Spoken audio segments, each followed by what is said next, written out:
সবচেয়ে কঠিনতম ভয়াবহতম রোগ থেকে আমি ফিরে আজকে এখানে আসছি।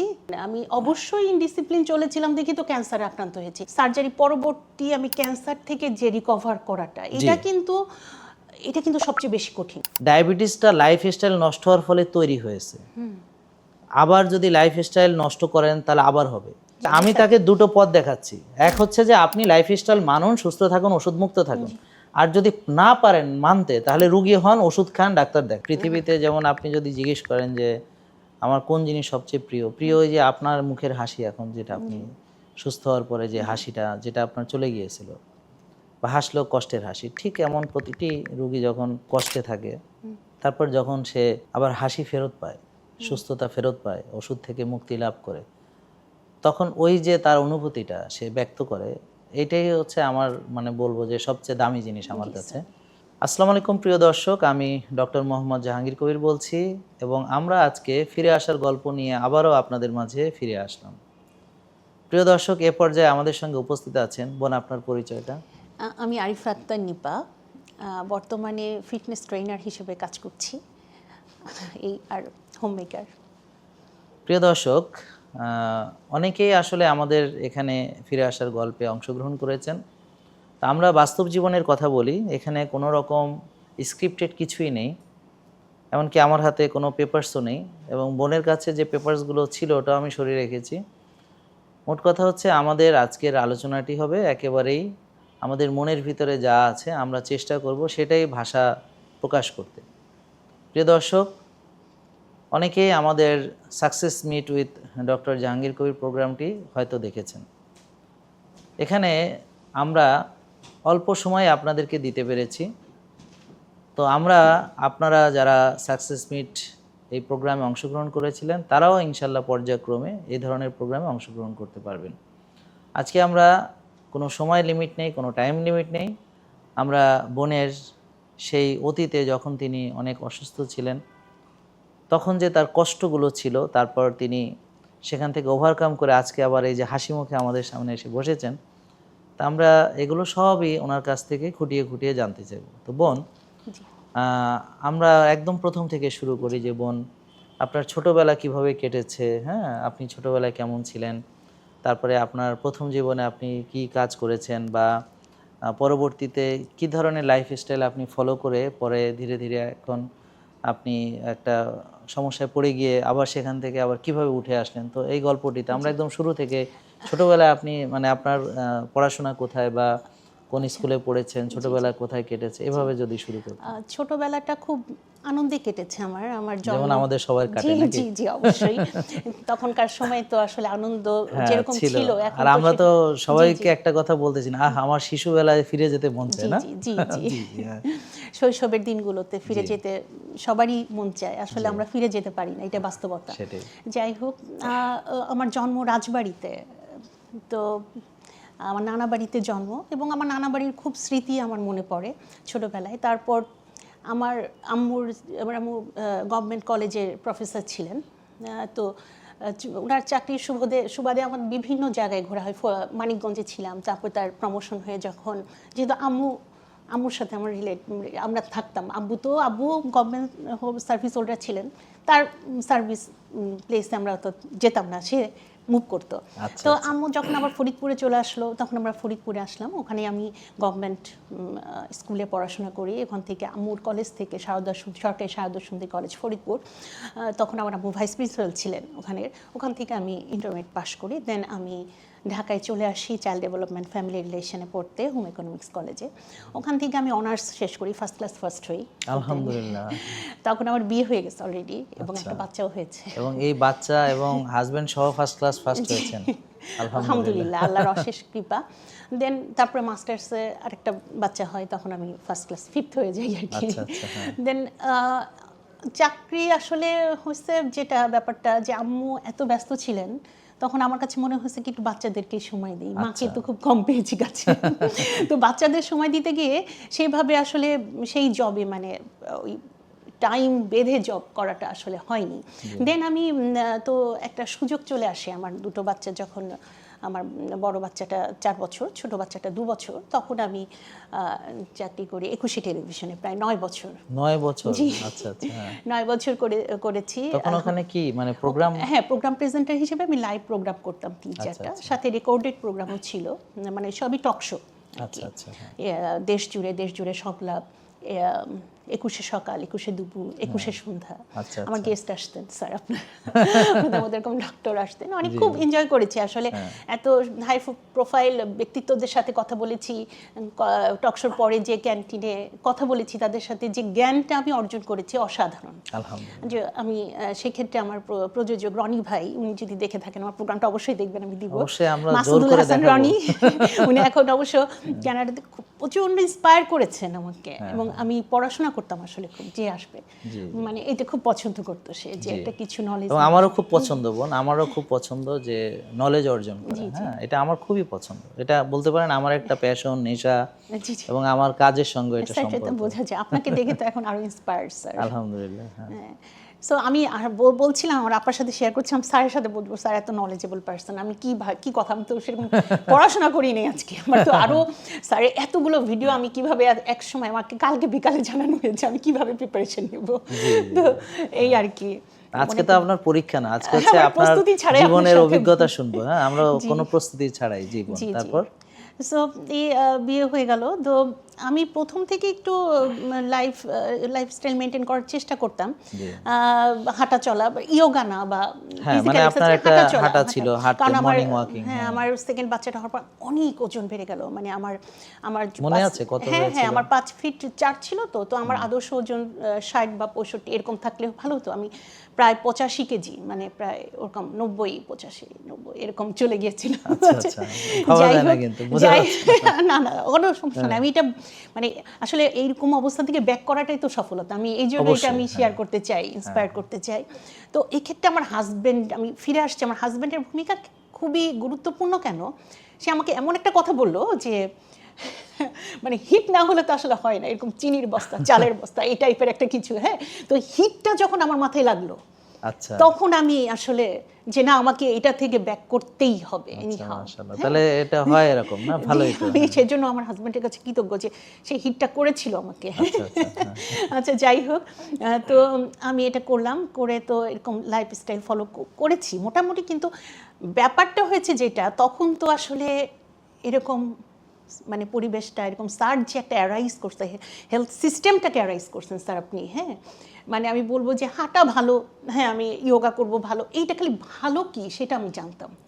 আসলে ভালোটা হচ্ছে কোন পর্যায় থেকে, কেন হচ্ছে, এই বিষয়টা যদি আমি হৃদয়ের ভিতর ধারণ না করতে পারি, সেক্ষেত্রে তো আমার কাজ করবে না, কারণ মাইন্ডেরও একটা ব্যাপার আছে। অবশ্যই অবশ্যই অবশ্যই অবশ্যই, আমার মেন্টাল মানে কন্ডিশনটা যদি ওই যেটা আপনি বলেন সিম্প্যাথেটিক প্যারাসিম্প্যাথেটিক, যে আমার ওই কাজটা যদি না করে, আমি এটা ভালো, এটা আমি করব, সেইভাবে কিন্তু কাজ করে না। আমার কি মনে, আমার এটা মনে, স্যার আপনি কি এবং বলেন? এখানে আমি একটা কথা অ্যাড করতে চাই বোন, আপনার বিশেষ করে যারা কর্মজীবী নারী, তো তারা অনেক সময় সুস্থ হওয়ার জন্য যখন একটু ট্রাই করেন, আপনার মতোই হয়ে যায় আসলে, বাচ্চা হচ্ছে, সংসার, তারপর হচ্ছে বাচ্চা, স্বামী, তারপর আবার চাকরি, সব কিছু ম্যানেজ করতে করতে, আবার পড়াশোনা, সব কিছু ম্যানেজ করতে করতে নিজের দিকে আর তাকানো হয়ে ওঠে না।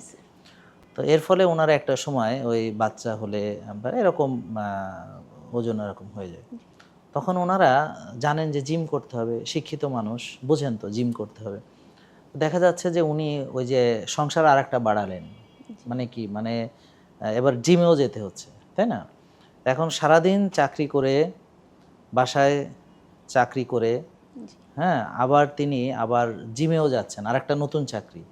তো দেখা গেল যে মানে এক্সস্টেড হয়ে তিনি জিমে যাচ্ছেন, এবং ওখানে ব্যায়ামগুলো করছেন, করতে মন চায় না, শরীর টানে না, তাও উনি কষ্ট করছেন যে আমি একটু অ্যাচিভ করতে চাই। এবং এটা হয় কি, এক সময় পানিশমেন্ট হয়। তো অনেক দিন পরে উনি আর এটা ধরে রাখতে পারেন না, এবং আপনি দেখবেন যে এরকম অনেক গল্প আছে। তো দেখা যাচ্ছে যে সারাদিন সে অফিসে অনেক কষ্ট করলো, বাসায় গিয়ে আবার কষ্ট করবে, জিমে গিয়ে আরও কিছু কষ্ট করলো। এইটা আপনি যেটা বলছেন যে সিম্প্যাথেটিক, মানে এটা তার জন্য টর্চার হয়েছে, এটা তার হিলিং হবে না, এটা তার রিপেয়ার বা অন্য যে তার যে প্যারাসিম্প্যাথেটিক। হ্যাঁ, যে আপনি ধরেন আরেকটা উদাহরণ, যে আপনি সকালে ভোরে উঠে কোনো পার্কে গিয়ে আপনি যোগা করলেন, অথবা আপনি একটু খাসি হাঁটলেন, বা একটু সকালে সূর্যোদয় দেখলেন, এবং আপনার মনে একটা প্রশান্তি আসলো। তা এই প্রশান্তির সঙ্গে যখন আমি আমার অ্যাক্টিভিটি করব আনন্দের সাথে, তখন এটা শরীরকে আবার হিলিং করার জন্যে, বা আমার শরীরকে ভালো করার জন্যে, আমার ইমিউন সিস্টেমকে বুস্ট করার জন্য এটা আমার ব্যবহার হবে। আর যখন আমি আরেকটা স্ট্রেসের ভিতরে আরেকটা অন টপ অফ দ্যাট আরেকটা স্ট্রেস বডিকে দিচ্ছি, ওটা আমার কর্টিসল রিলিজ করবে। হ্যাঁ, ওটা হচ্ছে আমাকে হিলিং করবে না, বরং আরও আমাকে কি করবে, রুগী বানাবে, আমাকে আরও ভেঙে ফেলবে। তো এই জিনিসটা বোন আপনি যেটা ধরেছেন খুবই গুরুত্বপূর্ণ। কিন্তু দুঃখজনক ব্যাপার হচ্ছে আমাদের সব বিষয়ে ভাষা জ্ঞান থাকার ফলে আমরা না ওই ব্যায়াম ভালো, কিন্তু কখন আবার ব্যায়াম ভালোও না, এমনও হতে পারে না। এখন তো সেটা নেই স্যার, এখন প্রচুর ভিডিও আছে আপনার। আমি ওই সময়ের কথা 2007 সালের কথা বলছি স্যার। আমি ওই সময় তো আসলে আপনি যে অ্যারাইজ করছেন এই বিষয়ে, আপনি তো ছিলেন না, আপনি তখন মনে হয় নোয়াখালীতে ছিলেন। হ্যাঁ, আমি তো জীবন, হ্যাঁ আমি আসলে মানে আমারও খুব মনে হয় যে আমরা যদি এই কাজটি আরো অনেক আগে শুরু করতে পারতাম। আর এখন আবার আফসোসও লাগে যে অনেকে এখন আমাদের এত সুন্দর সেটআপ থাকার পরেও তারা দেখছেন না, করছেন না, মানছেন না, বা এখনো জানছেন না, বা জানার চেষ্টা করছেন না, অথবা তারা আমাদের সম্পর্কে ভুল ইনফরমেশন কারো থেকে পাচ্ছেন, সেটাই বিশ্বাস করে নিচ্ছেন, বা কেউ কেউ ইন্টেনশনালি ভুল আমাদের বিরুদ্ধে ছড়িয়ে যাচ্ছে, মিথ্যা রটনা করে যাচ্ছে, এবং তাদের সঙ্গে যখন ওনাদের আইডিয়া এক্সচেঞ্জ করছেন, তখন তারাও ওই ভুল ধারণাটাই পোষণ করছেন। স্যার এটা তো যে জাজমেন্টাল, মানে আমরা তো আসলে কোনো কিছু না জেনে খুব জাজমেন্টাল হয়ে যাই। হ্যাঁ, যাক এটা তো আমাদের মেনে নিতে হবে, বাস্তবতা এটাই আর কি। এই হচ্ছে বিষয়। তো এই জন্য পূর্ণাঙ্গ যে সিস্টেমটা আমাদের, যেমন আপনি বললেন, এটা বোঝাটা, এবং এটা বুঝবেন হচ্ছে যখন আপনি আপনার জীবনে প্রয়োগ করবেন। তো তখন আপনি বুঝতে পারবেন। যেমন ধরেন আপনি থিওরি পড়লেন, পড়ার পরে আপনি সব কিছু জানেন, ট্রাফিক রুলস, গাড়ির ব্রেক কীভাবে, এক্সিলেটর কাজ করে, তখন সব শিখে টিকে আপনি ধরেন মানে মাস্টার ডিগ্রি লেভেলের আপনার অর্জন করে জ্ঞান, আপনি কিন্তু রাস্তায় গাড়ি চালাতে পারবেন না। গাড়ি যে চালাতে হলে কিন্তু আপনাকে গাড়ি চালিয়ে আবার শিখতে হবে। হ্যাঁ, তখন আপনার ব্যালেন্সটা বুঝতে হবে। হ্যাঁ, মানে এক্সিলেটর কীভাবে আমার কখন পিক আপ নিবে, কখন ব্রেকে কত আগে পাড়া দিতে হবে। হ্যাঁ, আবার হঠাৎ করে পাড়া দেওয়া যাবে না, বা চোখ যেদিকে যায় আমার মানে দেখা যাবে গাড়ি সেদিক চলে গেছে, অনেক কিছু, এগুলো প্র্যাকটিক্যাল নলেজ। তো ঠিক তেমনই জীবন আচরণটা তো হচ্ছে আমার বাস্তবে আমাকে খাওয়া দাওয়া করতে হবে, আমাকে ব্যায়াম করতে হবে, আমাকে ঘুমাতে হবে। এখন আমি যদি দেখা যাচ্ছে যে ব্যায়ামের সঙ্গে খাওয়ার সঙ্গে ঘুম, এটার ব্যালেন্সটা যখন থাকবে না, হ্যাঁ, তখন আর কি দেখা যাচ্ছে যে এত স্বাস্থ্য মানার পরেও, মানে হাঁটার পরেও, খাবার নিয়ন্ত্রণ করার পরেও দেখা গেল আমি বিপদে পড়ে যাচ্ছি। জি, অবশ্যই। কিন্তু স্যার এখানে একটা মানে খুবই ম্যাজিক্যাল ব্যাপার আছে, সেটা যদি আমরা ধরেন খাওয়া, ঘুম, আপনার যে নির্দেশনাগুলা সেগুলো মানার সাথে সাথে আমরা যদি মানা শুরু করি, অটোমেটিক একটা প্রসেস, মানে অটো পাইলট হয়ে যায় যাবো। এটা কিন্তু মানে এটা হচ্ছে স্যার আমার নিজের অভিজ্ঞতা। সেই সাথে শুধু আমি না, আমার সাথে আমি যারা আমার কথা শুনে, আপনার ভিডিও দেখে আমি যাদেরকে ইন্সপায়ার করেছি এবং যাদেরকে শেয়ার করেছি এবং তারা সেই অনুযায়ী চলেছে, তাদের জীবনের অভিজ্ঞতা থেকে আমার বলা আর কি। হ্যাঁ, এবং এইখানে আমি একটু বলতে চাই, সেটা হচ্ছে আমি ধরেন যে মালাটা গেঁথেছি, তো এটাকে আপনি যদি মুক্তার মালা বলেন বা হীরা জহরতের মালা বলেন, আমার কাছে মনে হয় যে এর চেয়ে দামি কিছু। যে বুঝে আপনার জন্য এটা অতটা দামি, কিন্তু যে বুঝে না তার জন্য এটার 1 পয়সারও দাম নেই। তো কোনটার পরে কি করতে হবে আপনাকে যখন আমি সেভাবে গাইড করতে পারবো, যে আগে কোনটা, তারপরে কোনটা, তারপরে কোনটা, দেন আপনার মানে মনেই হবে না যে আপনি এমন কিছু করছেন। মানে আপনি মনে হবে যে আপনি নর্মাল ভাবে চলে, কিরে আমি তো আগেও চলেছি, হেলথ মেনেছি, এখনো মানছি, তাহলে এত ভালো রেজাল্ট আমি এখন কেন পাচ্ছি, আর আগে এত কষ্ট করেও কেন এত ভালো রেজাল্ট পাইনি। কোন এই জিনিসটা করতে আমার পুরো জীবনের অর্ধেকটাই এখানে চলে গেছে আর কি। জি, অর্ধেক গিয়েছে স্যার। তারপরে ভালো কাজগুলো করতে যে অনেকের কথাও শুনতে হয়েছে স্যার। যে এখন যখন আমি শুনি, মানে আমরা যারা আপনার লাইফস্টাইল ফলো করে ভালো হচ্ছে এবং যারা আমার দেখা মতো ভালো হচ্ছে, তারা আসলে মানে আপনি সবসময় বলেন গ্র্যাটিটিউড অ্যাটিটিউড, এই বিষয়টা তখন আমাদের মধ্যে এত প্রবলভাবে গেঁথে যায়, তখন আমাদের খুব কষ্ট লাগে। হ্যাঁ, যে আসলে এটা তো ভুলভাবে ব্যাখ্যা করা হচ্ছে। হ্যাঁ, তারা তো না জেনে এটা বলছেন। হ্যাঁ, সো এটা আমার যে একদম সাধারণ মানুষ হিসেবে, একটা সাধারণ পেশেন্ট হিসেবে আমার খুব, আপনি এখন পেশেন্ট নেই বোন, আলহামদুলিল্লাহ আপনি এখন সুস্থ হয়েছেন, এবং আলহামদুলিল্লাহ আরো অনেকে সুস্থ করতে আপনি চেষ্টা করে যাচ্ছেন এবং সফল হয়েছেন। তো এই বিষয়ে আমরা আসবো আস্তে আস্তে। তো আমরা ছিলাম হচ্ছে ওই যে আপনি যে হেলথ কনসাস ছিলেন, একটু ব্যায়াম করতেন, ওখান থেকে আবার আমরা শুরু করি। তো ব্যায়াম করতাম, তো ওইভাবে তো আমি আসলে এই হেলদি খাবারের ব্যাপারটা তো কিছুই, আমার গ্রন্থগত বিদ্যা যেটা পরহস্তে দান ওইটা হয়ে গেছিল আর কি, গ্রন্থে যেটুক আছে এটুক, কিন্তু এর বাইরেও আরো পড়ার আছে, আরো জানার আছে। এটা তো আমাদের, আপনি এখন যেমন রিসার্চ করে অনেক কিছু পড়ে স্যার জ্ঞান অর্জন করে আমাদেরকে বলছেন, এটা তো আমাদের সেটা ছিল না, বা আপনার প্র্যাকটিক্যাল অভিজ্ঞতা থেকে। সো আমি যেটা আমার নলেজ থেকে, আমার পড়া থেকে যেটুকু খেয়েছি, তখন দেখলাম এখন যখন খেতে গিয়েছি তখন আল্লাহ অনেক ভুল ছিল, বয়স কম ছিল দেখে আমি রিকভার করতে পারছি। আপনার কি কি ছিল যদি আমাদের একটু বলতেন, যেমন এখন যেটা রিয়েলাইজ। এক নাম্বার ছিল তো সয়াবিন তেল খেতাম, মানে ওজন কমানোর জার্নিতে। আচ্ছা, তখন কি আপনি কোনটা বিশ্বাস করতেন? থিওরি তো যে কোনো একটা আপনি ট্রাই করেছেন, কি কম ক্যালোরি খেতে হবে, মানে কম খেয়ে বেশি বার্ন করতে হবে, এরকম কিছু নাকি না কম অল্প খেতে হবে, ব্যায়াম করতে হবে বেশি, এই তো নাকি ওজন কমানোর? মানে কম মানে কি, ওই দিন ওইটা আমি একটা নলেজ কাজ করেছে যে আমাকে কার্বোহাইড্রেট বাদ দিতে হবে। আচ্ছা, এটা তখন জানতেন? আমি জানতাম মানে কি, আমি নিজে থেকে এটা একটু। আচ্ছা আচ্ছা, কারণ সাধারণত তখনকার আপনি যেই সময়টার কথা বলছেন, ওখানে যত ডায়েটিশিয়ানের কাছে যদি যেতেন বা কোনো ডাক্তার বা ওজন কমানোর যে কোনো যে পলিসিটা এখনো যেটা স্টিল যেটা আছে, সেটা হলো অল্প অল্প করে বারবার খাও, কিন্তু ওই সেই রুটি ভাত ওগুলোই মানে ডিভাইডেড করে করে দিচ্ছে। বাট আপনি যখন কম কার্বস খেতে হবে এটা যখন জানতেন, তাহলে বুঝতে হবে যে আপনার কিন্তু একটা ট্র্যাক অন্তত ঠিক ছিল, মোটামুটি মানে এটা অন্তত আপনি সঠিকভাবে জানতেন। তার মানে আপনি ওই সঠিকের ভিতরে কি কি বেঠিক ছিল, তাই যদি বলেন? বেঠিক ছিল হচ্ছে মানে আপনি কার্বোহাইড্রেট কাট করতেন তখন? হ্যাঁ, কার্বোহাইড্রেট টোটালি, এবং ডুবাও তেলে ভাজা জিনিস এবং সব ধরনের মিষ্টি জিনিস আমি 6 মাস বাদ দিয়েছিলাম। আচ্ছা আচ্ছা আচ্ছা। তো ওইটা কিন্তু ওই সয়াবিন তেলেই রান্না করতেন? কিন্তু সয়াবিন তেল মানে ধরেন। আচ্ছা আচ্ছা, বুঝতে পারছি। হ্যাঁ, ওই যে এখন মনে হচ্ছে হাস্যকর ব্যাপার, হাস্যকর মানে ওই সয়াবিন তেল খাচ্ছি সাদা, মানে যখন ধরেন রুটি খেতাম, যখন মানে যদি আমি কখনো 6 মাস পরে আমি মেইনটেনিং এ রুটি খেয়েছি, তখন তো সাদা আটা রুটি খেয়েছি, সাদা ভাত খেয়েছি, এই যে একটা ভুল। আর ওই সময়টাই তো আমি শাকসবজি খেতাম, কিন্তু ওই জেনেটিক্যালি মডিফাইড এগুলো পেস্টিসাইড এগুলো কিন্তু আমি জানতাম না। ওই চাষের মাছটা, তারপর হচ্ছে ফার্মের মুরগি অনেক সময় খেয়ে ফেলছি, যেটা নাই। এই বিষয়টা আমার ছিল, এগুলো একটু ভুল ছিল। তো এই কিছু আরেকটা জিনিস কিন্তু বোন একটু যেহেতু বলে রাখা ভালো, তো তখন কি আপনি আমাকে দেখে ফলো করতেন না এমনি এমনি নিজের জ্ঞানে? তখন তখন তো আপনি ছিলেন না। আচ্ছা, তার মানে আমি ছিলাম না ওই সময়তেই আপনি মানে কার্বসটা বাদ দিতে হবে আপনি জেনেছেন। বড় দুঃখজনক ঘটনা, অন্তত তখন এখন পর্যন্ত আমাদের পুষ্টিবিদরা কিন্তু সেই কার্বস কাট করতে হবে এ ব্যাপারে তারা তাদের মেইন স্ট্রিম বলছে না এখনো, অথচ আপনি দেখেন এটা অন্তত জেনেছেন।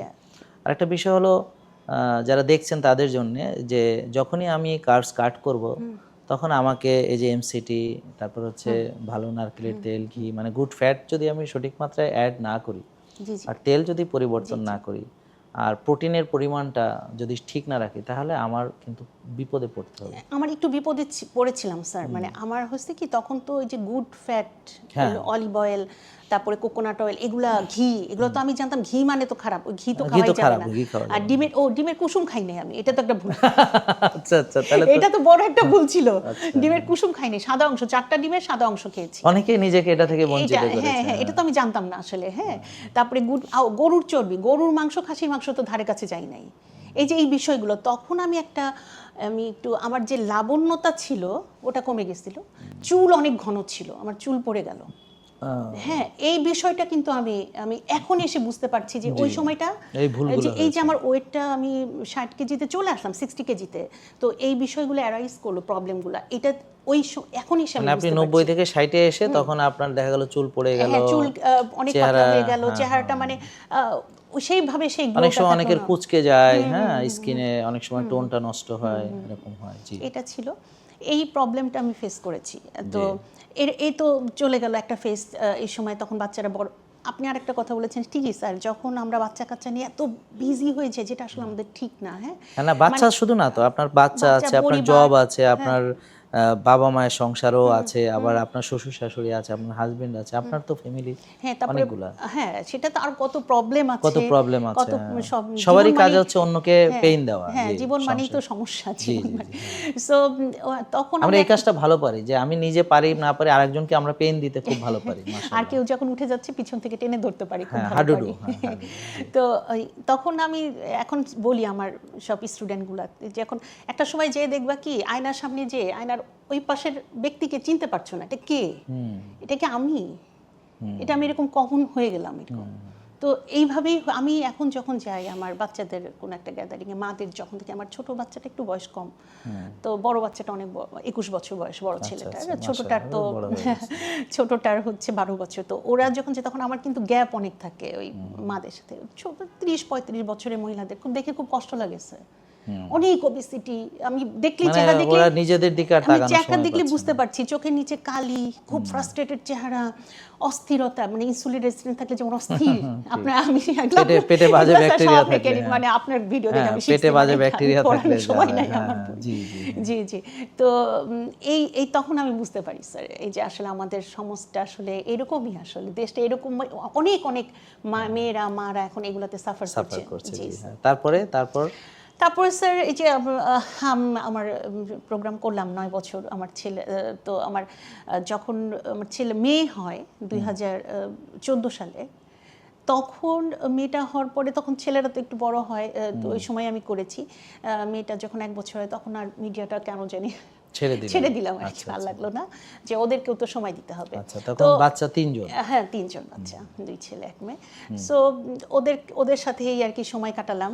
আর আমি যেটা করতাম, কখনো বসে থাকি নাই স্যার, আমি সবসময় কন্টিনিউ, মানে আমার ছেলেদের বন্ধুরা এসে কিন্তু পড়তো আমার কাছে, প্রচুর আমি পড়াতাম, হ্যাঁ পড়াতাম। তারপরে আমি যে কাজটা করলাম, তো ওরা বড় হয়ে গেল, দেন তো করোনার সময় চলে আসলো, একটু পরেই চলে যাই করোনার সময়ে। তো তখন আমি একটা সেভ প্রজেক্টের, গভর্নমেন্টের বিউটিফিকেশন ট্রেনার হিসেবে আমি ইয়ে করলাম, সরকারি প্রজেক্টে বেশ 2-3 বছর আমি সেখানে করেছি, পুরো করোনার টাইমটা। হ্যাঁ, তো তারপর আমি ওখানে আবার ইয়োগা শিখলাম। আমি সেক্ষেত্রে আমার খালাতো বোন সাদিয়া তাজমিন দোলার প্রতি খুবই কৃতজ্ঞ। ও খুব ভালো বাংলাদেশের একজন ইয়োগা ইনস্ট্রাক্টর, এবং সে তার প্রচুর সার্টিফিকেট, সে আমাকে কিন্তু হাতে ধরে শিখিয়েছে, এবং তার অর্গানাইজেশনে আমি ট্রেনার হিসেবে অনেকদিন কাজ করেছি, অনলাইনে করিয়েছি। তো করার পরে তো করোনা শেষ হলো, তারপরে আমি এখন চলে আসি 2000, এইভাবে চলো আর কি। 2023 সালে আমি কিন্তু এর মধ্যে কিন্তু এই যে ব্যায়াম করছি, লাইফস্টাইল মেনটেন করছি, কিন্তু স্যার এই যে বিষয়গুলা হেলদি ফুড, এই নলেজটা কিন্তু আপনি তো মনে হয় 19 সাল থেকে বলছিলাম, 19 সালের আগে থেকে কিন্তু আমরা কিন্তু আসলেই ঠিক ওইভাবে কিন্তু জানি না। এই যে প্রসেস ফুড বাদ দিতে হবে, তারপরে হচ্ছে আপনার হচ্ছে গুড ফ্যাট অ্যাড করতে হবে, ডিমের কুসুম ভালো, আমাদের চর্বি ভালো, সব ডিমের না, মানে প্রাকৃতিক ডিমের ভালো। হ্যাঁ, তারপরে যে আপনি গরু খাসির চর্বির কথা বলেন স্যার, এটা তো আমরা কোরআনেও আছে সূরাতে, যে নখরযুক্ত প্রাণীকে আমরা হারাম করেছি তাদের জন্য যারা ইহুদি, তার মানে আমাদের মুসলিমদের জন্য সেটা কত মহৎ, এটা কিন্তু আমরা বুঝি নাই স্যার। জি, মানে ওদের একটা গুনার কারণে, তাদের একটা ভালো জিনিস থেকে তাদেরকে এটা আল্লাহ বঞ্চিত করেছে, আর আমরা নিজেরা বঞ্চিত করছি আরেকজনের বুদ্ধিতে। যাই হোক, ওটা এখন অবশ্য চেঞ্জ হয়ে গেছে। এই প্রসঙ্গে বলে রাখা ভালো, প্রিয় দর্শক, তো ডাক্তাররা যখন ওই ডিমের কুসুম ফেলে দিতে যে পরামর্শ দিতেন, বা ঘি না খাওয়ার জন্য, বা তেল ভয় পাওয়া, এবং তেলবিহীন রান্নার যে একটা যুগ গেল, বা লো ফ্যাট খাওয়ার একটা যুগ গেল, হ্যাঁ, যে একটা দুধ থেকে ফ্যাট বের করে লো ফ্যাট মিল্ক, বাহ, তো এটা যে একটা মানে ডগমা ছিল, এবং এটা যে মানে কোনো সায়েন্টিফিক ছিল না, অবৈজ্ঞানিক ছিল, তো এটা এখন ইউএসডিএ স্বীকার করেছে, এবং এফডিএ কমিশনার ডক্টর ম্যাককেরি তিনি নিজেই বলেছেন যে এটা ছিল একটা ডগমা 60 ইয়ার্সের। তো স্যাচুরেটেড ফ্যাটকে মানুষ কালপ্রিট বানিয়েছে, অপরাধী বানিয়েছে। তো এখন অবশ্য তারা বলছে যে রিয়েল ফুডগুলো খেতে, অর্থাৎ গরুর মাংস, গরুর চর্বি, তারপর ঘি, হ্যাঁ, তারপর বাটার, তারপর হচ্ছে তেলের ভিতরে নারকেলের তেল, অলিভ অয়েল, হ্যাঁ, মানে ন্যাচারাল যে খাবারগুলো, মানে রিয়েল ফুড, সবজি, ডিম, মাছ, মাংস, এগুলো যেগুলো আমরা এতদিন বলে আসছি, আর হোল গ্রেন, তো এই কথাগুলোই বলছি। তো পিরামিডটা এখন উল্টে লাটিম হয়ে গেছে, এখন ওই যে পিরামিড আগের মতো নেই। তো দেখা গেল যে আমরা এতদিন যে আন্দোলনটা করছিলাম, তো আলহামদুলিল্লাহ কিভাবে যেন আল্লাহ তাআলা একদম উপর থেকে নিয়ে এটা ওদের সেই জিনিসটাকে আবার উল্টে দিয়েছেন ওদের দ্বারা, এটা আমাদের জন্য অনেক ভালো হয়েছে। তো এটা একটু সবার জানা দরকার, যে এখনো যারা ডিমের কুসুম ফেলে দিচ্ছেন, তো তাদের একটু নলেজটা যদি আপডেট করে নিতেন, তাহলে কুসুমটা খেয়ে মজা পেতেন। আর যারা এখনো গরুর মাংস খেতে ভয় পাচ্ছেন, তারাও যদি নলেজটা আপডেট করতেন, তাহলে আগামী কোরবানিতে মজা করে গরু খেতে পারতেন, হ্যাঁ, চর্বি সহই খেতে পারতেন, গরুর নালা খুব সুন্দর সুড়ুক করে টানতেও পারতেন, নির্ভয়। হ্যাঁ, তো এখন আমরা হালালকে হারাম করে ফেলেছি আমাদের জন্য, বড়ই মানে আমরা দুর্ভাগা। যেখানে আল্লাহই আমাদের জন্য আল্লাহ হালাল আমাদের করে জন্য দিয়েছেন, দিয়েছেন, রহমত দিয়ে রহমত দিয়েছেন। দিয়ে জি দিয়েছেন। জি যাই হোক বোন, মানে ঠিক আছে, তারপরে হ্যাঁ স্যার। তো কিন্তু আমি তো নিজে বুঝি স্যার, এটা তো স্বীকার করতে তো স্যার আসলে করতেই হবে আমাকে। আমি যদি আপনি সবসময় বলতেন, আমি অবশ্যই ইনডিসিপ্লিন চলেছিলাম দেখি তো ক্যান্সারে আক্রান্ত হয়েছি। জিনগত, যে আপনি যেটা বলেন জিনে ধরা, আসলে কিন্তু এটা আমি আপনার সাথে একমত। এই জিন থাকলেও আমি যদি একটু অ্যালার্ট হইতাম, আমি যদি অন্তত আমার ছেলেদের সাথে আমার বিএফসিতে যে কেএফসিতে যে ফ্রাইড চিকেন খাওয়া হয়েছে, আমার চাইনিজ ফুড যেটা মনোসোডিয়াম গ্লুটামেট, আমি তো স্যার চাইনিজ, আমি তো অনেক বাসায় দেখি তাদের কোটা ভর্তি মনোসোডিয়াম গ্লুটামেট তারা দিচ্ছে, টেস্টিং সল নিজেরাই ব্যবহার করে, এগুলো খাওয়া হচ্ছে। তো এরকম করতে করতে স্যার আপনি যখন 19 সাল 20 সাল তখন আর একটা জিনিস আছে বোন, সেটা হলো স্ট্রেস, বুঝছেন? এটা হচ্ছে স্ট্রেস, কারণ আপনার যে ক্যান্সারের জন্য প্রসেসড ফুড যেমন দায়ী, স্ট্রেস দায়ী, স্লিপ কোয়ালিটি দায়ী, বুঝতে পারছেন? তো এগুলো খুব দায়ী। এক্স্যাক্টলি স্যার, আমার প্রচুর স্ট্রেস ছিল এটা। হ্যাঁ, কারণ হচ্ছে যে আমরা যখন মানে একটা ক্যান্সার আর রোগী দেখবে, তার তো বুঝতে হবে কি করে ক্যান্সারটা হয়। তো এই যে স্ট্রেস একটা বড় ফ্যাক্টর। তারপরে ওই যে আমরা যে আপনি প্রসেস ফুডের কথাও বললেন, স্লিপ কোয়ালিটি, হ্যাঁ, আর সবচেয়ে বড় কথা হলো ওই যে নিজেকে আমরা সময় দিতে পারি না।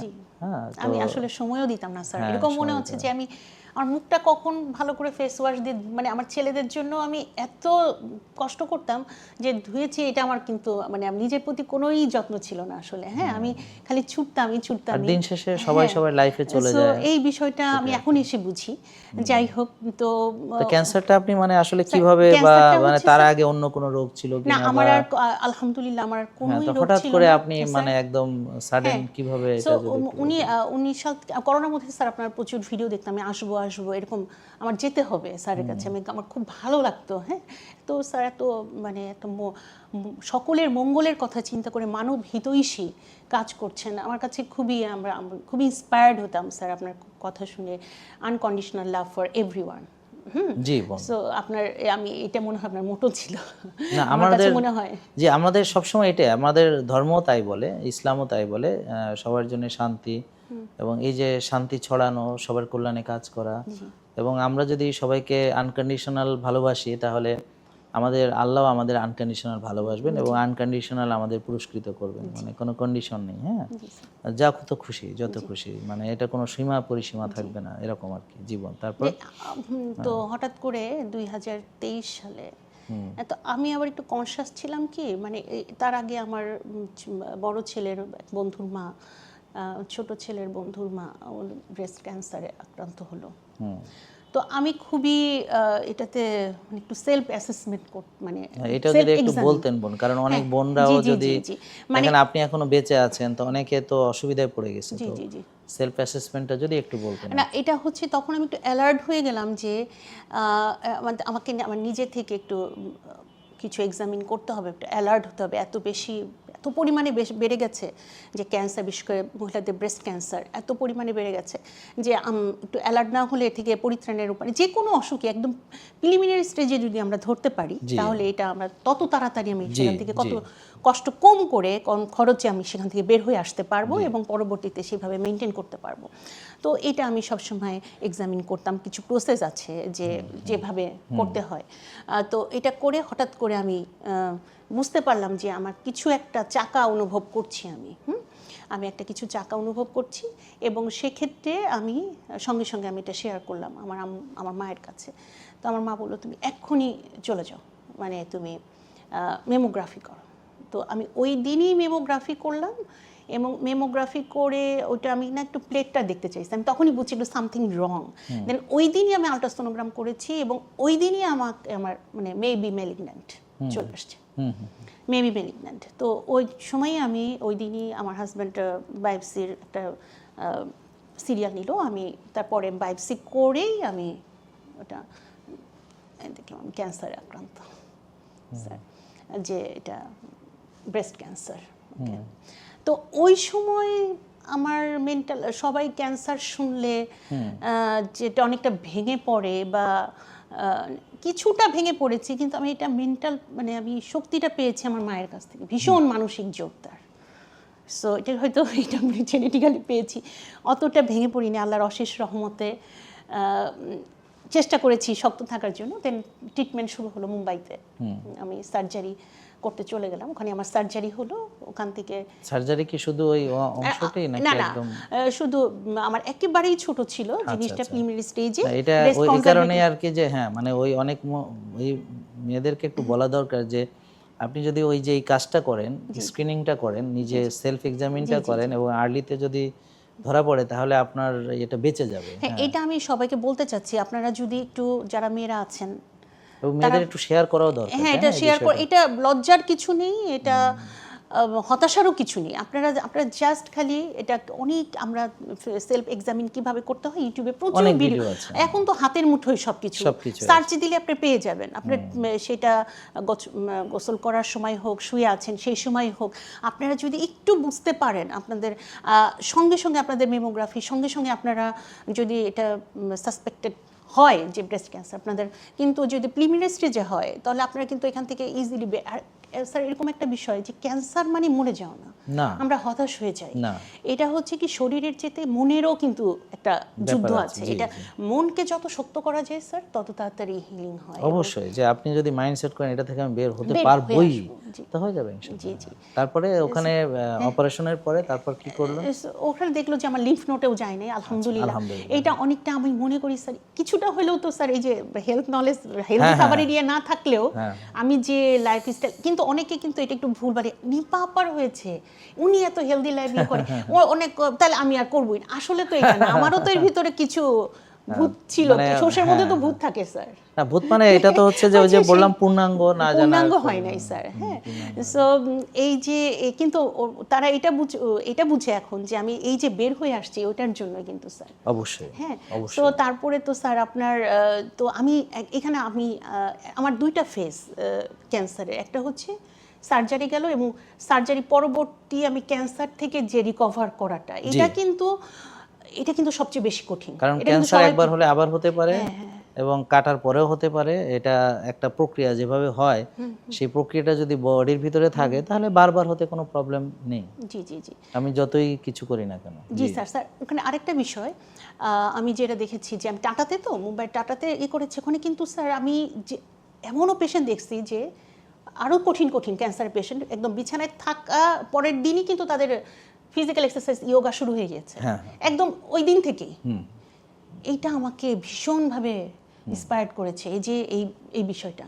এবং আমি 45 দিন যে টাটাতে ছিলাম, 45 দিন মুম্বাইতে ছিলাম হোটেল রুমে, কিন্তু স্যার আমি কিন্তু আমার যে হতাশা থেকে বের হয়ে যায়, কারণ আপনার ভিডিও কিন্তু আমাকে ভীষণভাবে ওখানে কিন্তু আমার যে কেয়ার গিভাররা ছিলেন তারা কিন্তু বুঝে মনে করতো সারাক্ষণ মোবাইল নিয়ে পড়ে আছি, কিন্তু আমি আসলে কি দেখছি, আমার আসলে আমি আপনার ভিডিওগুলো দেখছি কি যে আমার তো হয়ে গেছে কিন্তু হয়ে গিয়েছে বা শেষ, আমি আর অতীত নিয়ে কেন হলো কি হলো আমি আর অতীতে ফিরে যাব না, অপরাধ বোধ নিজের মধ্যে স্ট্রেসটা আনবো না, আমি এ থেকে কিভাবে বাঁচবো, একটা সমস্যা মানে একটা সলিউশনটা কি হবে, তখন আমি আপনার এই আলোর দিশা পাই। আপনার এই ভিডিওগুলো আমি ওখানে মনোযোগ দিয়ে একটার পর একটা আপনার সেশনগুলো আমি দেখতে থাকি যে, এবং তখন থেকে আমি ডিটারমাইন্ড যে আমি এখান থেকে যদি আল্লাহ আমাকে, যখন ডাক্তার আমাকে বলবে now you are free from cancer, then আমি আর একটা দিনও করবো না, আমি সম্পূর্ণ, আমাকে যত বাধা আসুক, আমি জানি ভালো কাজের প্রচুর বাধা আসে, অনেক কথা শুনতে হবে, আমার অনেক কিছু পিছুটে ধরবে, কিন্তু আমি এটাতে ডিটারমাইন্ড থাকবো, আমি ফিরবই। সো আমি যখন চলে আসলাম, আপনি তো জানেন স্যার কেমো একটা বিশাল সবচেয়ে বিষাক্ত, চুল কি ছিল নাকি সবচেয়ে বিষাক্ত একটা মেডিসিন ঢুকছে, কিন্তু আমার চুল স্যার আসলে অনেক বড় বড় ছিল, এত বড় বড় ছিল। সো আমি ভাবলাম যে ট্রমা থেকে আমি চুলটা আগে কেটে ফেলি, কারণ পড়ে যাবে, আমার তো ট্রমা থেকে বের হয়ে আসতে হবে। আচ্ছা, মানে আপনি আগে কেটে ফেলেছেন? আমি কেমো শুরু হওয়ার আগে চুলটা কেটে ফেললাম, কিন্তু আমি কখনো আমি ভেঙে পড়বো না, আমি প্রত্যেকটা স্টেপ এনজয় করব। হ্যাঁ, আমি সাথে হেলদি লাইফস্টাইল ফলো করব এবং এর থেকে আসলে ব্যাক আমি করবই। এবং আমি এটা আপনার অনেক ক্যান্সার ভিডিও ছিল, এটা হচ্ছে যখন কেমোটা যাবে আমার পুরা সেলগুলা ধ্বংস হয়ে যাবে, তখন তো আমার নতুন সেল হবে, তখন তো আমি একটা নতুন বডি ফিরে পাবো, তখন তো আমার যেই চুল ছিল তার চেয়ে আরো ভালো চুল হবে যদি আমি লাইফস্টাইল মেনটেন করি। তো এইভাবে মানসিক শক্তি আমি নিয়েছি এবং পুরো কেমো 4 সার্কেল কেমো তে আমি এই মানসিক জোরটা ছিল। কিন্তু একটা বিষয় স্যার, যেটা হচ্ছে আমি তো লাইফস্টাইল তো কেমো শেষ হওয়ার পর থেকে আপনার ভালো খাবারগুলো শুরু করছি, কিন্তু আমার তো টক্সিসিটি ছিল ভিতরে প্রচুর, তারপর কেমোর, তো আমি তখন কিন্তু খুব টক্সিক আচরণ করেছি সবার সাথে। মানে যে কথাটা ধরার না, ওরা তো শুনবে মনে হয়। না হ্যাঁ অবশ্যই, আমি সেটাই বলছি, শুনবে আমার যারা ছিলেন কাছের লোকজন, মানে যারা এই টক্সিসিটিটা উপভোগ করেছেন। জি জি, আমার ক্যান্সার জানিতে আমার মা বাবা, আমার হাজবেন্ড, আমার বোন খুব আমাকে সঙ্গ দিয়েছে এবং আমাকে তাদের জন্য, এবং আমার শ্বশুর, হ্যাঁ, এই 4 জন মানুষের কাছে আমি খুব কৃতজ্ঞ তাদের কাছে। আমি ভিডিওটা অবশ্যই শেয়ার করব, তারা দেখবে, এসেও দেখবে, এবং আমি কখনো আসলে তাদেরকে কাছে যে বলা হয় নাই, আমি বলছি বলে দেন সবার সামনে। আমার বাবা মা, আমার বোন লোপা এবং আমার হাজব্যান্ড আর আমার শ্বশুর ABM সাত্তার, উনি যশোর শিক্ষা বোর্ডের চেয়ারম্যান ছিলেন। তো উনি খুবই দূরদর্শী নলেজেবল পার্সন। আপনার সবার কাছে আমি কৃতজ্ঞ এই জন্য, নাহলে আমি এটা থেকে এই একটা ফেজ, পরের ফেজটা যে আমি এখান থেকে ব্যাক করছি, এটা কিন্তু স্যার আপনার জন্য। আচ্ছা আব্বন, আপনার ওই যে আমাকে মানা শুরু করা আর আপনার সঙ্গে আমার দেখা হওয়ার এই সময়ের পার্থক্য কতদিন? মানে স্যার সরাসরি দেখা হলো, সরাসরি হয়েছে কি, যেটা যে বিষয়টা, তো এই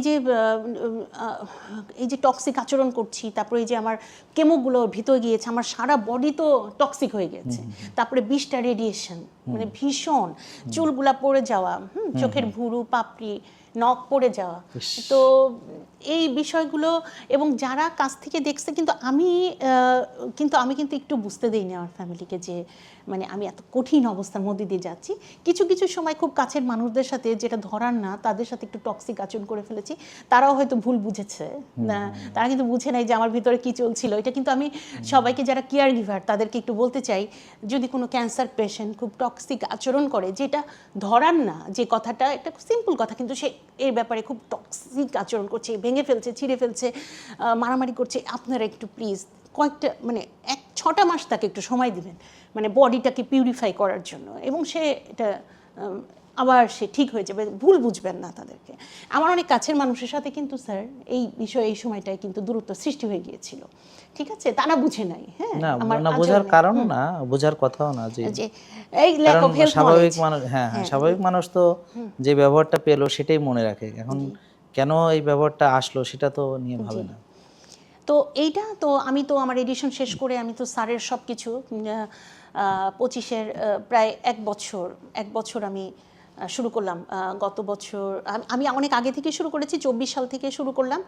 পরে আমি ওখান থেকে বসে আমি একটু খুব একটা নিয়ত করলাম যে আমি এখন না একাডেমিক্যালি আর শিখাবো না, আমি একটু সেবামূলকভাবে কাজ করব, এবং আমি যারা খুবই অসুস্থ, যারা একদম শয্যাশায়ী এবং যারা আমাকে বিলিভ করবে, আমি তাদের নিয়ে একটু কাজ করবো, তাদেরকে একটু আলোর পথে ফিরিয়ে নিয়ে আসবো। আমি নিজে হিল হলাম, নিজে আমি এক্সারসাইজ করলাম। আপনি যেদিন থেকে মানে আমার সঙ্গে দেখা হলো, ওই যে যেদিন শুরু করলেন তার কত পরে সেটা বলছেন, সেটা মনে আছে কিনা? আমার সাথে কবে দেখা? আপনার সাথে 1 বছর, আপনাকে মানার 1 বছর পরে আমার 1 বছর পর দেখা হয়েছে না। এটা হচ্ছে অনেক দর্শকরা অনেক বুঝে না, তো তারা আমার ওই যে সিরিয়াল নেওয়ার জন্য এত ব্যতিব্যস্ত হয়, তো দেখা গেল সিরিয়াল পাচ্ছে না বলে, সরাসরি আমাকে দেখাতে পারছে না বলে সে লাইফস্টাইল শুরুই করলো না, এবং না করে দেখা গেল আরো বড় বিপদে পড়লো। আর যেটা হচ্ছে যে তার আনহেলদি লাইফস্টাইল তো তাকে যে কোনো সময় যে কোনো দিকে নিয়ে যেতে পারে, তো তারা নিজেদেরকে বঞ্চিত করছে। তো এই ব্যাপারে তাদেরকে যদি আপনি একটু বলেন যে আপনি তো 1 বছর পরে আমার সাথে দেখা হয়েছে, হ্যাঁ, তো আপনি তো আমাকে সরাসরি দেখায় তো আর আপনি আমার লাইফস্টাইল ফলো করেন না। আমি কিন্তু তখনও অনেকের কাছে শুনেছি, স্যারের ওখানে ওনাকে তো দেখানো যাবে না, ওনার কাছে 2 মাসও ওনার চেহারা দেখা যায় না, ওনার কাছে অনেক শুনেছে, মানে আরও অন্য ছোট ছোট ডাক্তাররা দেখেন, টেস্ট করেন, এক গাদা টেস্ট দেন, হ্যাঁ, আর অনেক টাকার প্রোডাক্ট কিনতে হয়, এরকম অনেক কথা আমি শুনেছি। কিন্তু আমি কিন্তু ধৈর্য ধরে স্যারের ভিডিও, আমি একটা ডিটারমাইন ছিলাম। স্যারের সব ভিডিওগুলো আমি দেখেছি যে আমি একদম ভিডিও দেখে পরিপূর্ণ সুস্থ, এবং আমি কেন, আমার সাথে আরও যারা আছে তাদের একজন হলেও আমি তাদেরকে সুস্থ করে আমি স্যারের ওখানে নিয়ে যাবই। মানে আমি যে স্যারকে শুধু ফলো করে স্যারের ভিডিও শুনে আমরা সুস্থতা অর্জন করেছি, এটা আমাকে বলতেই হবে। এটা আমার এই যদি কৃতজ্ঞতাটা যদি আমি প্রকাশ না করি, এটা আমার জন্য খুব অধর্ম হয়ে যাবে। তো আমি স্যারের এই ভিডিওগুলো দেখে কিভাবে আমি রোদে যাব, হাঁটবো, কিভাবে সেলুলার টক্সিসিটি থেকে বেরিয়ে আসবো, কি প্যারাসিম্প্যাথেটিক, কি সিম্প্যাথি, এগুলো কিছুই আমি জানতাম না। আমি সব কিন্তু স্যারের ভিডিও দেখে শিখেছি। অনেক সুন্দর সুন্দর ভিডিও, অনেকক্ষণ আমার একটা নোটবুক আছে, আমি নিয়ে আসছি স্যারকে দেখা, লিখে লিখে আমি ভুলে যাই তো, মাঝে মাঝে পড়ি, লিখে লিখে আমি এটা করেছি। এটা তো করতে হবে, আপনাদেরকে এখান থেকে বের হয়ে আসতে একটু এই কষ্টগুলো করতেই হবে। আমাকে তো দেখতে পাচ্ছেন, সবচেয়ে কঠিনতম ভয়াবহতম রোগ থেকে আমি ফিরে আজকে এখানে আসছি, এবং আমার সাথে কিন্তু অনেকে সুস্থও হচ্ছে, আমি সেটা পরে আসছি। তাহলে এখানে এই যে আজকে আপনি এখানে বসে, হ্যাঁ, এই যে আমার পাশে, এবং এই যে আপনি, এটা আরেকটা মজার ঘটনা স্যার। তো আমি তো তখন আমার মানে খুবই ভালো লাগছে। মানে আমি যখন এটা দেখতাম, শুনতাম, আচ্ছা ঠিক আছে একটু মেনে দেখি না, যাবো স্যারের কাছে একদিন। তো এটা করলাম। আমার একজন আপা ছিলেন, আর একটা আমার ডাক্তার বান্ধবী ব্রাহ্মণবাড়িতে, সিনিয়র কনসালটেন্ট গাইনোকোলজিস্ট, ও বলো তুমি আমার সাথে একটু নিয়ে নাও এক্সারসাইজে প্লিজ।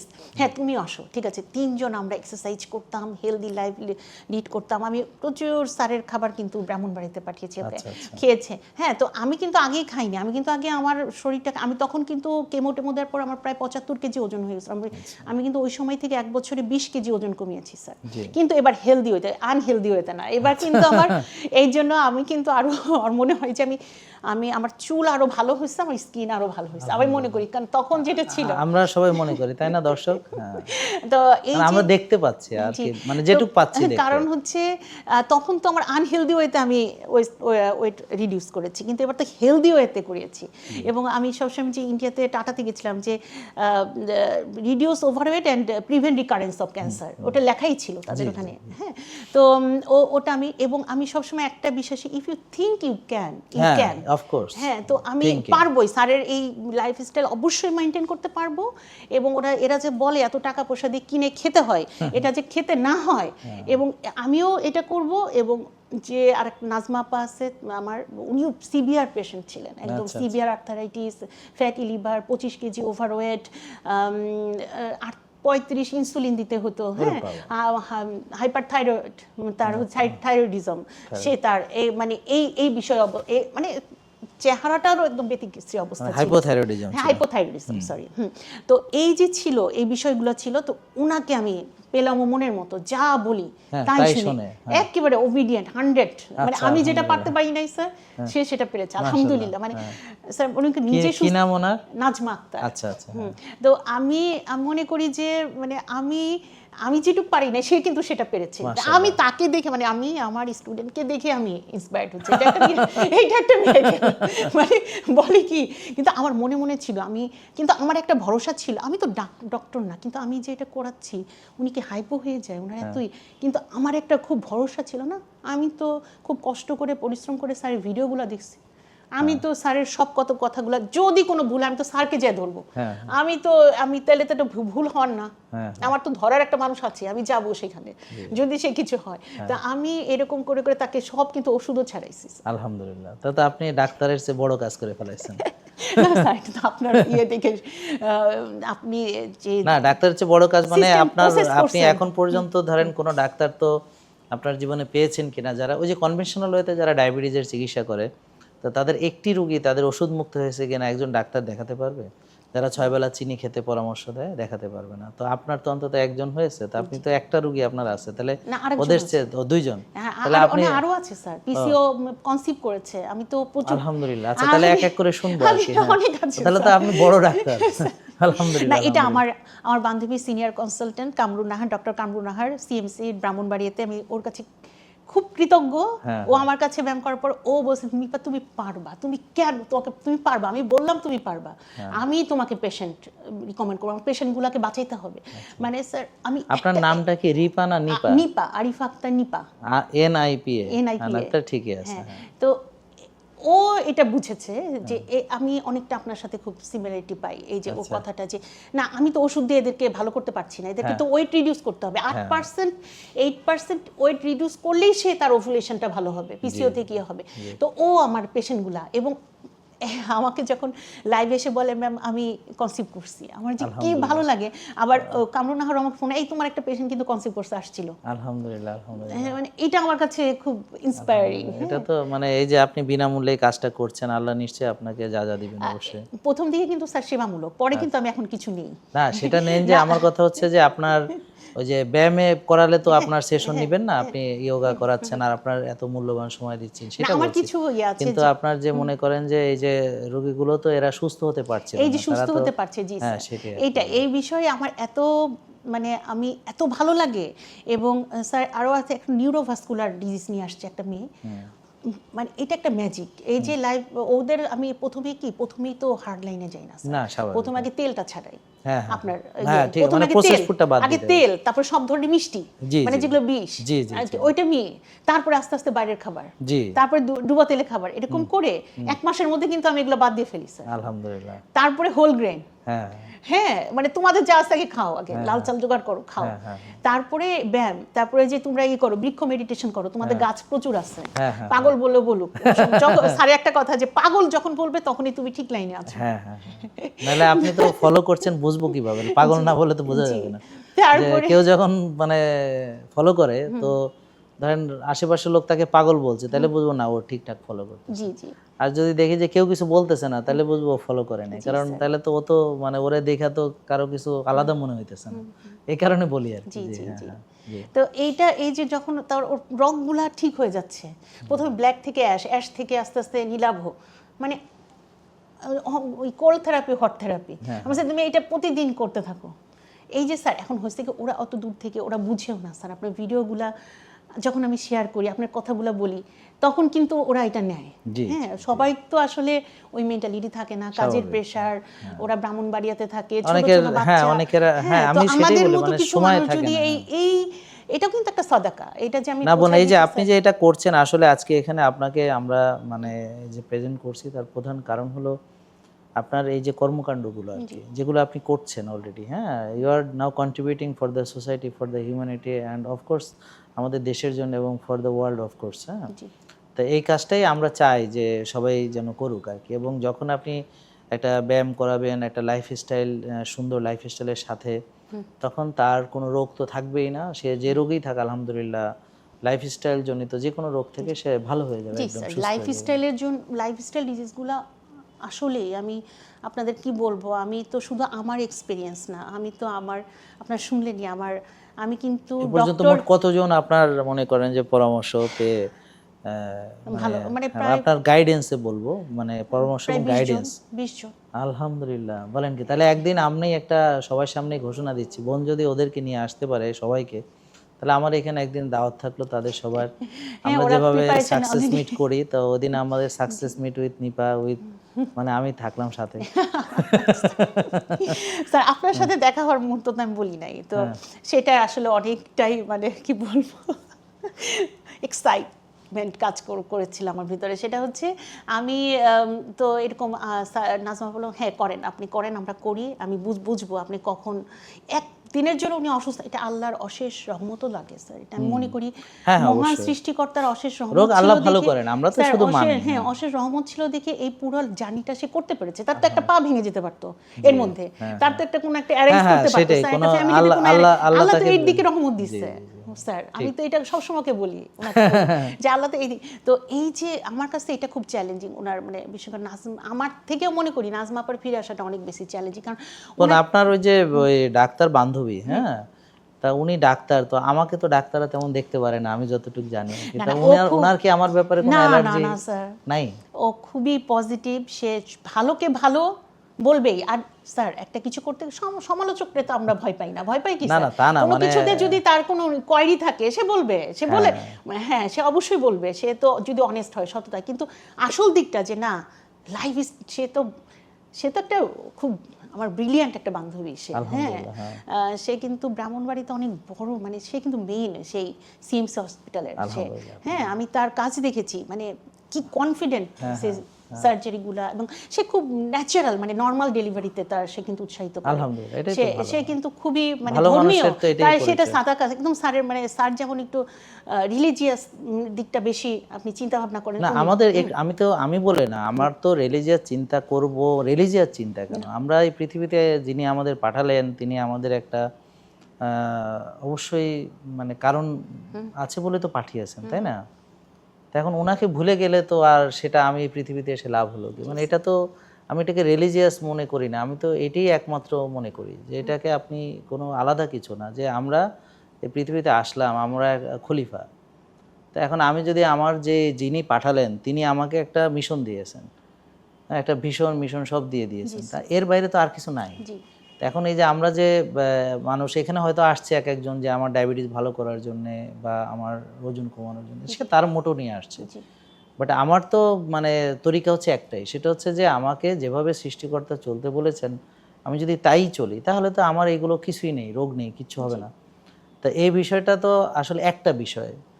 তা এখানে যেমন আমরা বলছি মেডিকেল বিষয়, রিলিজিয়াস বিষয়, অর্থনৈতিক বিষয়, তারপর পারিবারিক বিষয়, আসলে বিষয় কিন্তু একটাই। সেটা হচ্ছে যে আমরা সব জায়গাতেই আমার সৃষ্টিকর্তা যেমন পছন্দ করবেন তেমন চলার চেষ্টা করব। এতে আমি আলাদা কোনো এটাকে মনে করি না। এটাই তো আমার আমার এই মানুষের জন্য যে করছি তার মধ্যে তো 3 জন মানুষকে আমি খুবই নিজের অন্তঃস্থল থেকে ভালোবাসার শুভকামনা দেওয়া। সে হচ্ছে আমাকে যে যোগা, আমি যার কাছ থেকে সবকিছু যোগার খুঁটিনাটি শিখেছি, সাদিয়া তাজমিন দোলা। দোলা তো খুশিতে দুলবে। আমার বান্ধবী ডক্টর কামরুন নাহার, এবং সেই সাথে আমাদের সবার প্রিয় আমন্ত্রণ। হ্যাঁ, অবশ্যই অবশ্যই স্যার কিন্তু আমন্ত্রণ দিয়ে দিয়েছে একদম সরাসরি ক্যামেরায়। আর সেই সাথে আমাদের সবার প্রিয় ডক্টর জাহাঙ্গীর কবির স্যার।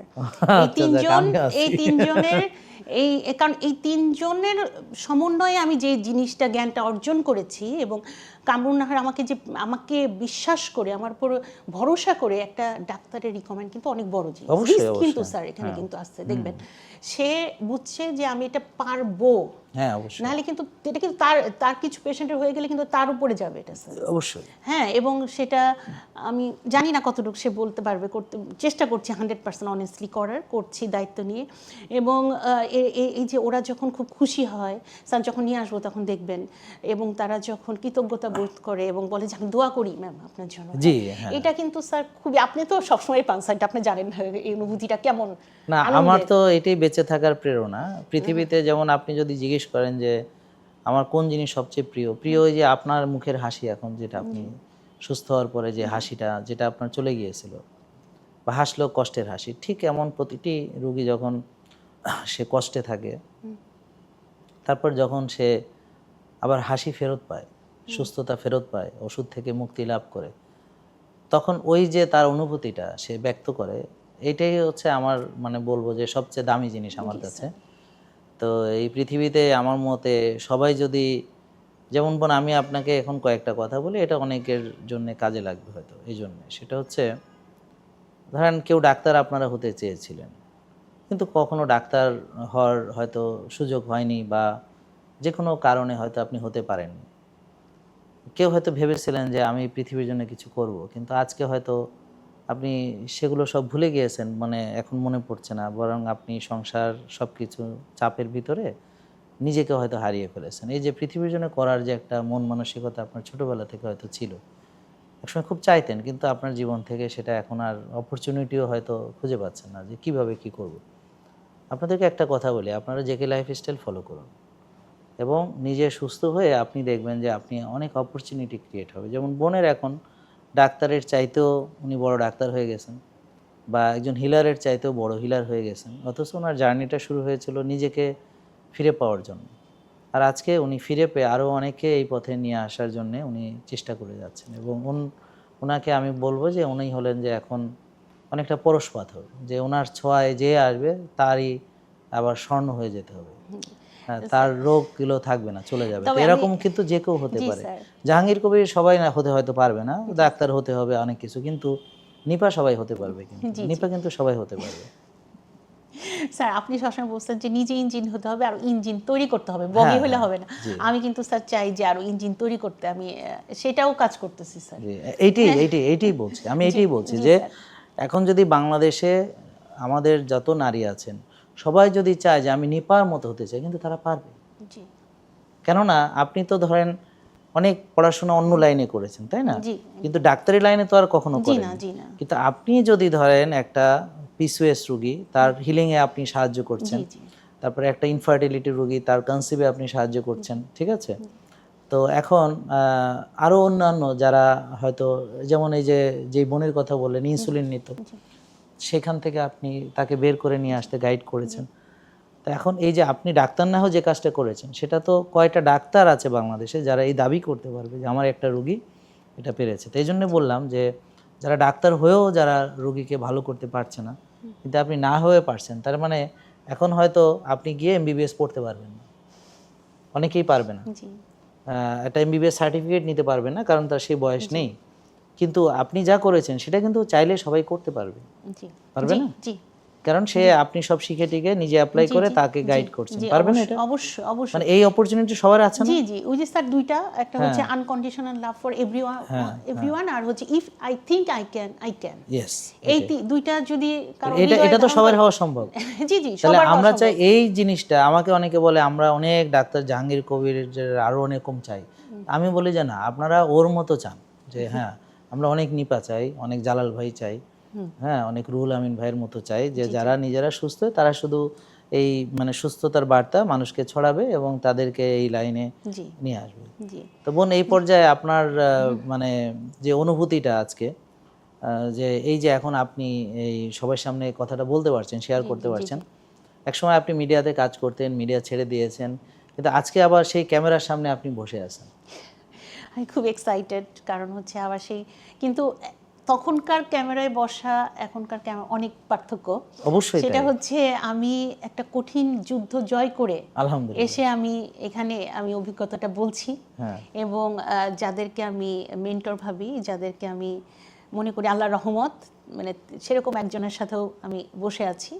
কারণ আল্লাহর রহমত ছাড়া আসলে আল্লাহ তাদেরকে ভালোবাসবেন এবং রহমত দান করবেন, এবং তখন কিছু মানুষকে তার পিছনে দিয়ে দিবেন, যে যাদেরকে অবলম্বন করে আমরা আলোর পথ দেখব। সেটা তো সৃষ্টিকর্তার রহমত ছাড়া হয় না, উনি তো মানুষের মধ্যে এই জিনিসটা দিবেন, তারপরে সেই মানুষটাকে আমি পাবো, তাই না? সো এই বিষয়টা, তো যখন আমি তো এটা স্যারের সাথে দেখা হওয়ার বিষয়টা বলতেই পারলাম না, তো আমি তো যখন সুস্থ হয়ে গেলাম তো বললাম যে নাজ বাবু আমরা তো মোটামুটি এখন সুস্থ। স্যারকে আমি সব ভিডিও তো দেখি, স্যার বলছে যে ক্যান্সার পেশেন্টদের হোমায়ার 0.5 আনতে হবে, ইনসুলিন 3 আনতে হবে। তো আমি যখন বুঝছি এটা মনে হয় এসে গেছে আমার, এবার আসছেই, আপনারও আসছে 1, আপনি যতই আপনার 25 থাকুক 50, আমি ধরে নিলাম আপনার যে অবস্থা ছিল 50 ছিল, আপনার 1 আসছে, চলেন এবার আমরা যাই টেস্টটা করি। টেস্টটা করলাম স্যার, যখন আসলো ঈদের দিন স্যার, আমি ভিডিও করে রেখেছি এটা, যে আমি 0.5 এবং ওনার 1.5, মানে আপনার কাছে নাই সেই। এবং নাজমা আপা তো আর আমি তো অনেক পর থেকে স্যার আপনার প্রোডাক্ট, যখন আমরা আমরা ভালো হয়েছি তখন দেন একটু একটু করে, ধরেন প্রথমে হলুদটা নিলাম, তারপরে অ্যাপেল সিডার ভিনেগারটা, একদিন কোকোনাট সিডার নিলাম, তারপরে একদিন তেল নিলাম, তেল তো 3 মাস চলে যায়, তারপরে আস্তে আস্তে সরিষার তেলটা, আগে রান্নার তেলটা চেঞ্জ করলাম। এইভাবে করতে করতে দেখলাম কি প্রথম দিকে একটু খরচটা মনে হয় একটা ধাক্কা, কিন্তু পরে আর কোনো তেমন, কিন্তু সত্যি স্যার, আর একটা সরিষার তেল তো অনেক দিন যায় স্যার, 5 জনের একটা ফ্যামিলির 1.5 মাসের বেশি চলে যায় স্যার, যদি পরিমিত ইউজ করা যায়, যেটা কিন্তু অন্য তেলে যায় না। তেল তো বেশি খাওয়া যাবে না, এটা খরচ না, এটা কিন্তু খরচ না স্যার, এটা তো ইনভেস্টমেন্ট। অবশ্যই সে সুস্থ হলো। আর আপনি যদি কম্পেয়ার করেন যে আপনি কি পরিমাণ কেমোতে খরচ হয়েছে, কি পরিমাণ অপারেশনে খরচ হয়েছে, কি পরিমাণে আপনার রেডিয়েশনে খরচ হয়েছে, আর কি পরিমাণে আপনার বিদেশ ভ্রমণে খরচ হয়েছে, আর কি পরিমাণ আপনার উপর টর্চার হয়েছে, এগুলো যদি সব এবার একসাথে নিয়ে আসেন তাহলে এটা কেমন হবে? মানে এই জন্যই তো স্যার এই জিনিসটা যেন আবার ফিরে না আসে। আমরা কারণ কি পরিমাণ খরচ হয়েছে আপনার কি আসলে ধারণা আছে? আপনার কি পরিমাণ খরচ হয়েছে তো স্যার 15 লাখ। আর জীবনের যে কষ্ট, আর সবচেয়ে বড় কথা হচ্ছে এই যে আমার ট্রমা, আমি ট্রমাটাইজড, ট্রমা থেকে ফিরে আসছি, সাফারিংস, মন খারাপ, এটার সাথে কি টাকা দিয়ে সব হয়? এটার সাথে তো আর যখন আপনার একটা লোক 12-14 হাজার টাকার ওষুধ খায়, সেখানে সে শুধু খাবারটা সে নিজে খাচ্ছে, এমন না যে তার ঘি গিয়ে, আপনার ঘি তো আর আমি গিয়ে খাইনি, জি জি জি জি, আপনি তো দাওয়াতও দেন নাই, তাহলে এখন যে মানে বরং এটা বলতে পারি যে আমার এখানে আপনি দাওয়াত খাইছেন। হ্যাঁ স্যার, মানে বলতেছি সত্যি স্যার। আর আপনাদের খাবারটা যে মজা, আলহামদুলিল্লাহ।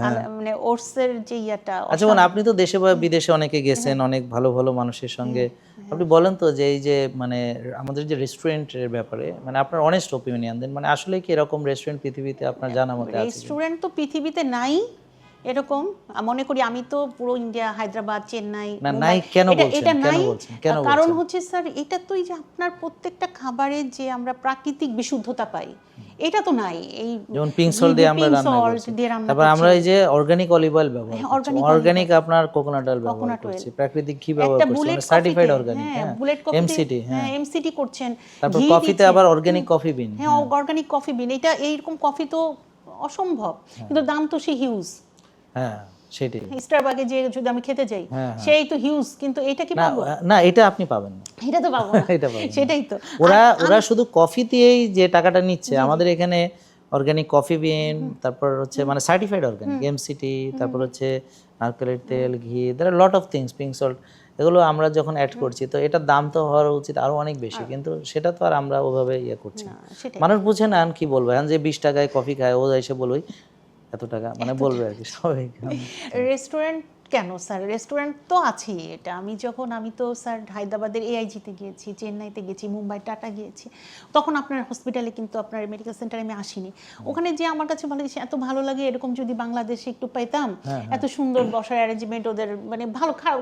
এই যে আমি ক্যান্সার নিয়ে গেছি টাটাতে, আমার কিন্তু খারাপ লাগে না, ঘন্টার পর ঘন্টা ওয়েট করছি, কিন্তু আমি যদি বাংলাদেশে এরকম পেতাম। তো যখন আপনার হসপিটালে আমি ফার্স্ট টাইম আসলাম, আমাদের এটা কি হসপিটাল বলা ঠিক হবে? না না মেডিকেল সেন্টার কি বলবো, না আপনারা দেখেন সবই হচ্ছে স্যার, খালি সার্জারি ছাড়া সব। তারপরে আমরা এটাকে হসপিটাল না বলি, কারণ এটা হচ্ছে আমাদের একটা প্রতিষ্ঠান, একটা সুস্থ হওয়ার প্রতিষ্ঠান, সুস্থ হওয়ার প্রতিষ্ঠানে যখন আমি আসছি স্যার, আচ্ছা এইটার এরকম একটা স্বপ্ন তো আমি দেখছিলাম, মানে এরকমই তো একটা কল্পনা করছিলাম যে এরকম কেটে যাবে সময়, তবে ওইটার চেয়ে আরো বেশি আমার কাছে মানসিক প্রশান্তি দিয়েছে যে এই যে আমি একটা সিস্টেমেটিক ওয়েতে আমি যাচ্ছি, মানে কিভাবে স্যার এই আইডিয়াটা আসলে আমি নিজেও আমি ইউনিক একটা আইডিয়া, মানে এটা আমি আসলে চিন্তাও করতে পারি না স্যার, বুঝছেন, যে একটা থেকে আরেকটা, আরেকটা থেকে আরেকটা, আরেকটা থেকে আরেকটা।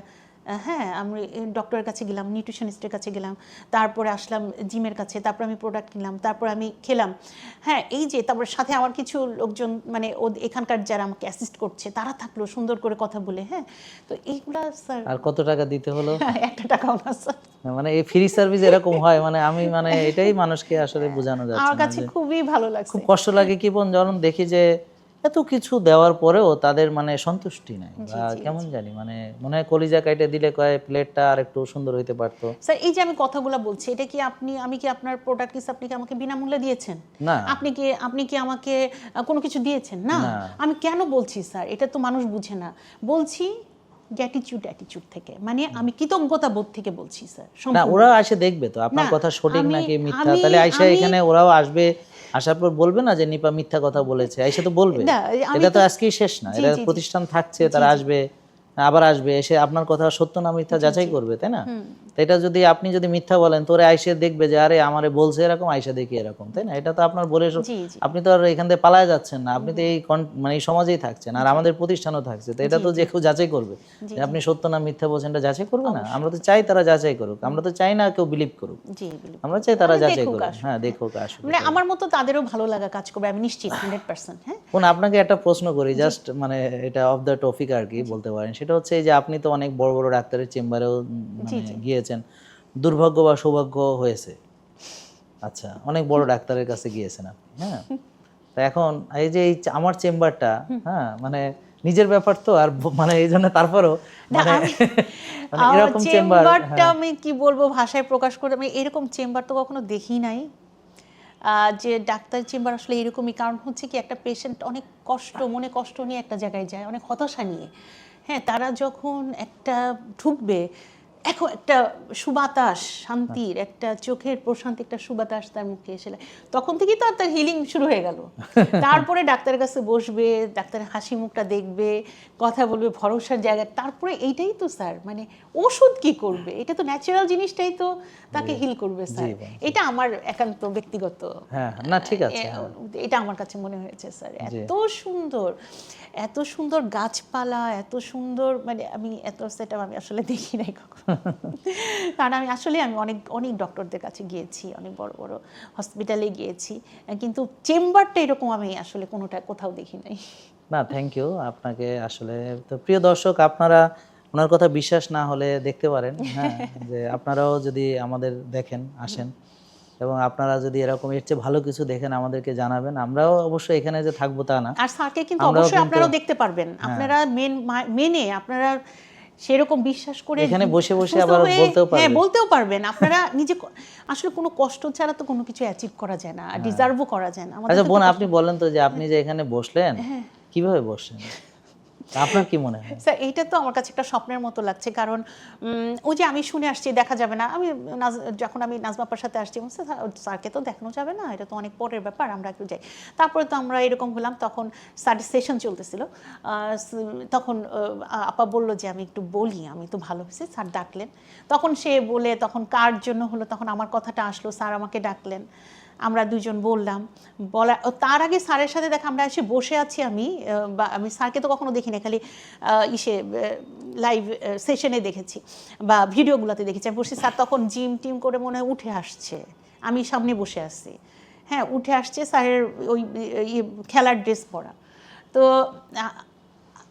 সালাম দিলাম, ভালো আছেন, মানে আমি বুঝলাম না স্যার, মনে হয় কি আমি অনেক দিনের পরিচিত একজন কেউ। আমি তখন ওনাদের কাছে শেয়ার করতে চাচ্ছি, মনে হলো কি আমি স্যারকে সালাম, ভালো আছেন, মানে অনেক দিনের পরিচিত কেউ মনে হয় আমি। আমার ওই জিনিসটা মানে তখন এত ভালো লেগেছে স্যার, কি বলবো। হ্যাঁ, তারপরে তো সেমিনার করার পরে স্যার আপনি আমাদের কথা শুনলেন, তারপরে তো আপনার সাথে দেখা হলো স্যার। এই তো আপনার সাথে দেখা হওয়ার কাহিনী।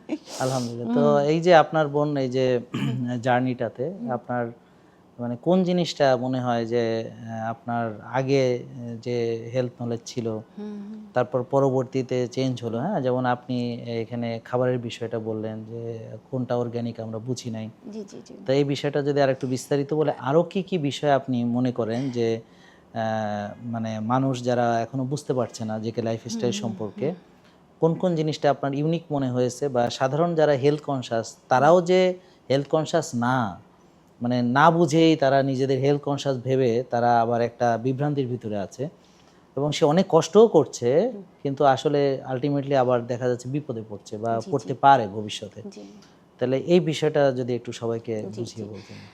স্যার প্রথমে হচ্ছে আমি তো হেলদি লাইফ, মানে খাবার দাবার, হেলদি খাবার দাবারের বিষয়টা এখান থেকে খুব ভালোভাবে অ্যাচিভ করেছি, যেটা আমি বুঝতে পেরেছি এবং সেভাবে খাচ্ছি। যে আমি আসলে আমার একটা পার্ট ছিল নিউট্রিশন, কিন্তু আমি এই যে হেলদি ফ্যাটগুলা এগুলা কিন্তু বুঝি না, যেটা আমাকে। আরেকটা বিষয় আমি বলি, সেটা হচ্ছে দামের বিষয়টা একটু, মানে কারণ হচ্ছে যে এই যে আমাদের যে বলে দামটা বেশি, এখন আমি তো বিশ্বাস করি এখানে এই কথাটা আমার প্রতি ইনজাস্টিস হয়। কেন, আমি একটু আমার যুক্তি দেই, তারপর আপনি এটা আপনার মানে ইয়াটা বলবেন আর কি, মতামতটা দিবেন। আমার যুক্তি হলো যে আপনি যে দামটা বেশি বললেন, এখন যদি আপনি রাতা মোরগকে ফার্মের মুরগির সাথে তুলনা করে বলেন যে রাতা মোরগের দাম বেশি, তাহলে এটা ঠিক আছে, ফার্মের মুরগির চেয়ে রাতা মোরগের দাম বেশি। রাতা মোরগটা দামি জিনিস, তাই না? তো এখন এই যে আমাকে এসে বলে এখানে তেলের দাম বেশি রাখা হয়, উদাহরণ। তো এখন কথা হলো আপনি কোন তেলের তুলনা করছেন? ওই যে জুই নারকেলের তেলের সাথে তুলনা করছেন যে certified organic, scientific extraction, medicinal coconut oil extra virgin, মানে এটা। তাহলে এখন যদি তুলনাই করতে হয় তাহলে কি করতে হবে, না আমি দাম বেশি রাখছি কিনা, তাহলে তুলনা কোথার সাথে করতে হবে? সেম মানের আরেকটা তেল আপনার তার সাথে এটাকে তুলনা করতে হবে, তাই না? এখন আপনি আগারতলার সাথে চকির তলা তুলনা করে যদি আপনি আমাকে কালপিট বলেন, তাহলে তো হচ্ছে না জিনিসটা। তাহলে এখন এই যে বিশ্বের বাজারে আমি চ্যালেঞ্জ দিচ্ছি সবার সামনে, দেখি আপনারা যারা আমেরিকাতে আছেন, ইউএসএ, কানাডা, অস্ট্রেলিয়া অথবা ইউকেতে যারাই আছেন, আপনারা দেখি বলেন যে এই মানের যে সায়েন্টিফিক এক্সট্রাকশন, অর্গানিক, সার্টিফাইড, হ্যাঁ, এবং এক্সট্রা ভার্জিন কোকোনাট অয়েল, হ্যাঁ, তো এইটা ওখানে রেট কত? এবং ওটার সাথে এটা কম্পেয়ার করে রেটটা আমাদের বেশি নাকি তাদের বেশি এটা বলবো যে আপনারা একটু খোঁজ নিয়ে তারপরে আমাদেরকে বলতে হবে। তো তাহলে আর এই মানের তেলের দাম তো এর চেয়ে কম হবে না, ঠিক না? তারপরে যে আমাদের সেন্টিফাইল এক্সট্রাকশন যে অলিভ অয়েল, এটা কিন্তু আমরা ইউএসএ থেকে প্যাকেজিং, তাহলে ওই ইউএসএ থেকে প্যাকেজিং করে আপনি এই দেশ পর্যন্ত আনার পরে তারপর এটার রেটটা কি হয়। তাহলে এখন আর প্রশ্ন হলো যে বাংলাদেশের বাজারে, সাধারণ বাজারগুলোতে এই মানের তেল নাই কেন? প্রশ্নটা হলো যে নাই কেন? আর যদি না থাকে তাহলে তার কারণ বের করে আমাকে জানাতে হবে। আর আমাদের আছে এবং এই মানের আরেকটার সাথে না আপনি কম্পেয়ার করবেন রেটের। এখন আপনারা কোনো কিছু না করে ঠাস করে আপনারা যে কথাটা বলেন তা এটা তো দুঃখজনক। অবশ্য আমি এটা মনে করি যে ভালো, কারণ ভালো জিনিসের দাম বেশি হবে, খাঁটি জিনিসের দাম বেশি হবে। ওনারা খুব ভালো মতো বুঝতে পারবেন সরিষার তেলের ক্ষেত্রে। যখনই ওনারা ভেজাল সরিষার তেল খাচ্ছেন তাদের কিন্তু প্লাটিলেট কমে যাচ্ছে স্যার। হ্যাঁ, যাবেই তো। এবং যখন আপনারটা খাওয়া হচ্ছে 1 বছর 2 বছর তখন কিন্তু প্লাটিলেট লেভেল ঠিকই থাকছে স্যার। এই বিষয়টা কিন্তু এই খুবই সিগনিফিক্যান্ট স্যার। এটা কিন্তু ওরা বুঝতে পারবে পরে। না, পরে বুঝতে পারবে কি, এখন এই যে কি বলবো দুঃখজনক মানে আর সরিষার তেল কি বেশি খাওয়া যাবে নাকি? আমি তো ধরেন আমি নিজে সরিষার তেল তো তেমন খাই না। কি করি আমি হয়তো ওই যে মেরিনেট করার সময় বা হয়তো একটা ভর্তার সময়, তো এই এতটুকু। আর আমার রান্নার জন্য কোকোনাট অয়েল, তারপরে সবজির উপরে যাচ্ছে এক্সট্রা ভার্জিন অলিভ অয়েল, কোথাও আমরা ঘি ব্যবহার করছি। তো দেখেন আমার কয়টা অপশন আছে, ঠিক আছে? আর আমরা তো অনেক সময় মানে কোকোনাট অয়েলটা আমরা হলুদের সঙ্গে খাচ্ছি বা আমাদের অনেক সময় এমসিটি আমরা ব্যবহার করছি। তো আমাদের এখানে অনেকগুলো মানে অপশন আছে। আমরা কয়েক ধরনের হেলদি ফ্যাট আমরা ব্যবহার করছি, যেমন এমসিটি, যেমন কোকোনাট অয়েল, যেমন এক্সট্রা ভার্জিন অলিভ অয়েল, যেমন হচ্ছে আমার এখানে সরিষার তেল, তারপর হচ্ছে আমার ঘি, কতগুলো আসলো। তারপর আমরা গরুর চর্বি দিয়ে গরু রান্না করছি, হ্যাঁ। তারপর আমরা মাছের তেলটাকে আমরা অক্ষুণ্ণ রাখার জন্য আমরা মানুষকে পরামর্শ দিচ্ছি যে আমরা ওমেগা 3 পালাবে কোথায়। স্যার এই বিষয়টা আমি কিন্তু খুব মেইনটেইন করি স্যার। যে ইলিশ মাছটা আপনি বলছেন যে এমন ভাবে রান্না করবেন ওমেগা 3 উড়ে যাবে না, মানে একদম বন্দি করে ফেলতে হবে।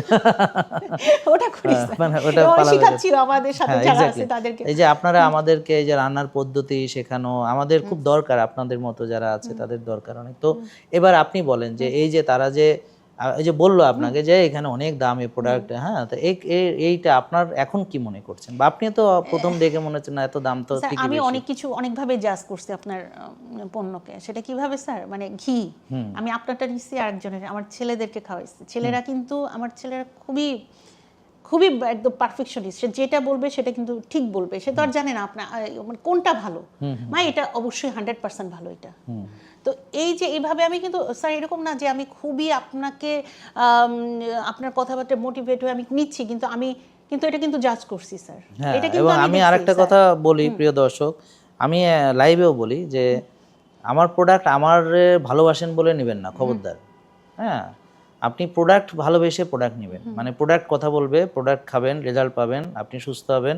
তো প্রোডাক্ট ভালোবেসে প্রোডাক্ট নেবেন। আমার ভালোবাসা আলাদা জায়গায় আর প্রোডাক্টের ভালোবাসা আলাদা জায়গায়। একটা মজার চিয়া সিড স্যার, এটা মজার বিষয়। আমার হাজবেন্ড সবসময় যে আমরা দোকান থেকে একবার একটু স্যার এটা খাই না, মানে একটু খেয়ে দেখি, তাই তো এটার মধ্যে তো পাথর পাওয়া যায় না, এটা তো ভালো। তখন তো আমরা চিয়া স্যার এটা না, সে তো এটা বুঝে না। আমি বলি বোন, পাথরের বিষয়টা পরে, পাথরের বিষয়টা পরে, কিন্তু আসল যে বিষয়টা সেটা উনি বুঝবে পরে। যেমন ধরেন যে অর্গানিক চিয়া সিড আর ধরেন আরেকটা পরিচ্ছন্ন আরেকটা নরমাল চিয়া সিড, মানে পাথর নাই, কিচ্ছু নাই, পরিচ্ছন্ন ভালো ওই চিয়া সিড আছে, তারপরও আকাশ পাতাল ব্যবধান, আকাশ পাতাল। কারণ হচ্ছে আপনি যে কেমিক্যালস গুলো আপনি দেখতে পারবেন না। না দেখতে পাই স্যার, গ্লাসের মধ্যে যখন রাখবেন না, স্বচ্ছ একটা গ্লাসের মধ্যে, স্যার আপনি দেখছেন কিনা জানি না, আপনার মানে যেটা আমরা এখান থেকে নিয়েছি হীরার মতো চকচক করে ওটা, আর অন্যটা একটু মানে আমি এটা নিজে দেখেছি নিজের এক্সপেরিয়েন্স থেকে, আমি এবং দেখিয়েছি আপনাদের। ওটা হচ্ছে বোন একটু ঘোলাটে ঘোলাটে, হ্যাঁ ওটা হচ্ছে বোন, সেটা হলো তার আউটার মানে কোটিং, সেটা আলাদা, এটা আলাদা। কিন্তু আমি বলি যে সেটাও যদি না থাকে, ধরেন সেটাও যদি হীরার মতো চকচকেও থাকে, কিন্তু এর ভিতরে কি আছে সেটা আপনি বুঝতে পারবেন না। হ্যাঁ, সেটা বুঝতে আমার কথা বুঝতে পারছেন?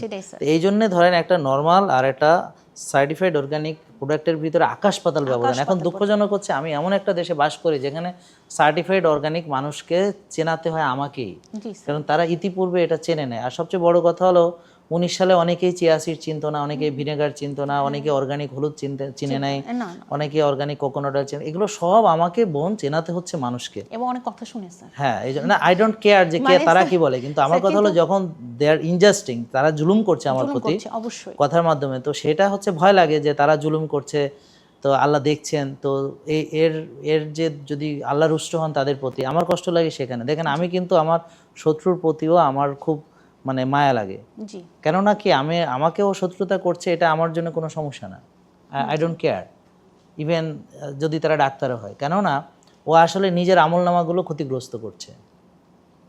আমার এই জন্য মায়া লাগে, কারণ দিন শেষে ও মারা যাবে, আমিও মারা যাব, আমার শত্রু তো আর পৃথিবীতে থাকবে না, কারণ ওরা মরে যাবে, আমিও থাকবো না, আমি মারা যাব, তো আলটিমেটলি সে মরে যাবে। আর আমি ধরেন একটা লোককে কি করতে পারবো, একটা ফাঁসি দিতে পারবো, বেশি যদি মানে অপরাধ করে, তাই না? তো ফাঁসি ছাড়াও মরবে, ও তো মারাই যাবে, যাবে না? তো তাহলে আমি আর কি করতে পারবো তার জন্য? হ্যাঁ, ওকে মারতে পারবো বড় জোর, তো ও তো মরেই যাবে, তা ওকে আমার মারতে হবে কেন? আমি না মারলেও সে মারা যাবে, ঠিক আছে? তো এখন তো এই জন্য আমি যেটা ভাবি বা আমার যেটা মানে চিন্তা ভাবনা, যে আমার ওর জন্য খারাপ লাগে কি, ও মানুষকে মিসগাইড করছে, মানুষকে ভুল পথে পরিচালিত করছে, আমার সম্পর্কে অপবাদ দিচ্ছে, যে জিনিস আমার ভিতর নাই সেটা বলে বেড়াচ্ছে, তা ওর তো আমল নামাগুলো নষ্ট হয়ে যাচ্ছে, ও তো আখেরাতে গিয়ে ক্ষতিগ্রস্ত হবে, তো ওখানে তো সে কষ্ট পাবে। তো সেখানে তো আমি যদি জান্নাতে যেতে পারি, তাহলে তখন আমি তো বড় আনন্দ থাকবো, কিন্তু ওকে তো আমি আবার দেখবো, কিন্তু দেখে আমার তো ভালো লাগবে না, কারণ আমি তো এই যে ও তো পারতো এমন একটা আমাদের সাথে আসতে, সঙ্গী হতে, কিন্তু ওখানে তো যখন কেউ জান্নাতে থাকবে তার তো আর কারোর প্রতি কোনো রাক্ষস থাকবে না। জি স্যার, তখন তো আর কোনো রাক্ষস থাকবে না। কালকে একটা অর্বাচীনের মতো একজনের ভিডিও দেখলাম, উনি ডক্টর, যে কিভাবে বলছেন স্যার, যে জাহাঙ্গীর স্যার, যে ডায়াবেটিক্স ভালো হয়ে যায়, এটা তো রেমিশন, এটা তো এটা বলা হয়, আর হচ্ছে লাইফস্টাইল ছেড়ে দিলেই তো, লাইফস্টাইল ছাড়বো কেন আমরা? হ্যাঁ, লাইফস্টাইল কেন ছাড়বো আমরা? কেন তাহলে আবার সেই আপনার ওই ভাজা পোড়া তেলে ভাজা সমোসা, আমি এতে আপনার হয়তো খারাপ লাগতে পারে, আমি এতে খুশি, কারণ কয়েকদিন আগে যে সকল ডাক্তাররা বলছে যে লাইফস্টাইল মেনে কোনোদিন ডায়াবেটিস ভালো হবে না, ওষুধই একমাত্র সমাধান, তাহলে তারা যে এখন তাদের মুখে স্বীকার করতেছে, নিজের মুখে নিজে ঝামা ঘষা, যে না লাইফস্টাইল মানলে ভালো হবে, তাই সেটুকু আমি বলি তাদের একটা উন্নতি হয়েছে। আর সবচেয়ে বড় কথা হলো যে এটা আমি পজিটিভলি নিচ্ছি, যে আমি মনে করি তাদের একটা উন্নতি হয়েছে, তারা বুঝছে যে হ্যাঁ ভালো হয়, এটা স্বীকার করছে, যেটা তারা আগে স্বীকার করেনি এত বছর, হ্যাঁ এখন তারা স্বীকার করছে। আচ্ছা, সামনে আরো বাধ্য হবে, তাদের আরো নাক্ষর দেওয়ার অনেক কিছু বাকি আছে, দিবে, তারা দিতে বাধ্য, কারণ মানুষ সত্যের কাছে মাথা নত করবে অবশ্যই, নাহলে আল্লাহ এসে তাকে নাক্ষর দেওয়া হবে। তো যাক, সেটা নিয়ে আমার কনসার্ন না, কনসার্নটা হচ্ছে যে এই যে ধরেন ডায়াবেটিসটা লাইফস্টাইল নষ্ট হওয়ার ফলে তৈরি হয়েছে, আবার যদি লাইফস্টাইল নষ্ট করেন তাহলে আবার হবে, এটাতে আসলে এটা কোনো রোগ না যে ভালো হবে, এটা আমি তাদের সাথে একমত।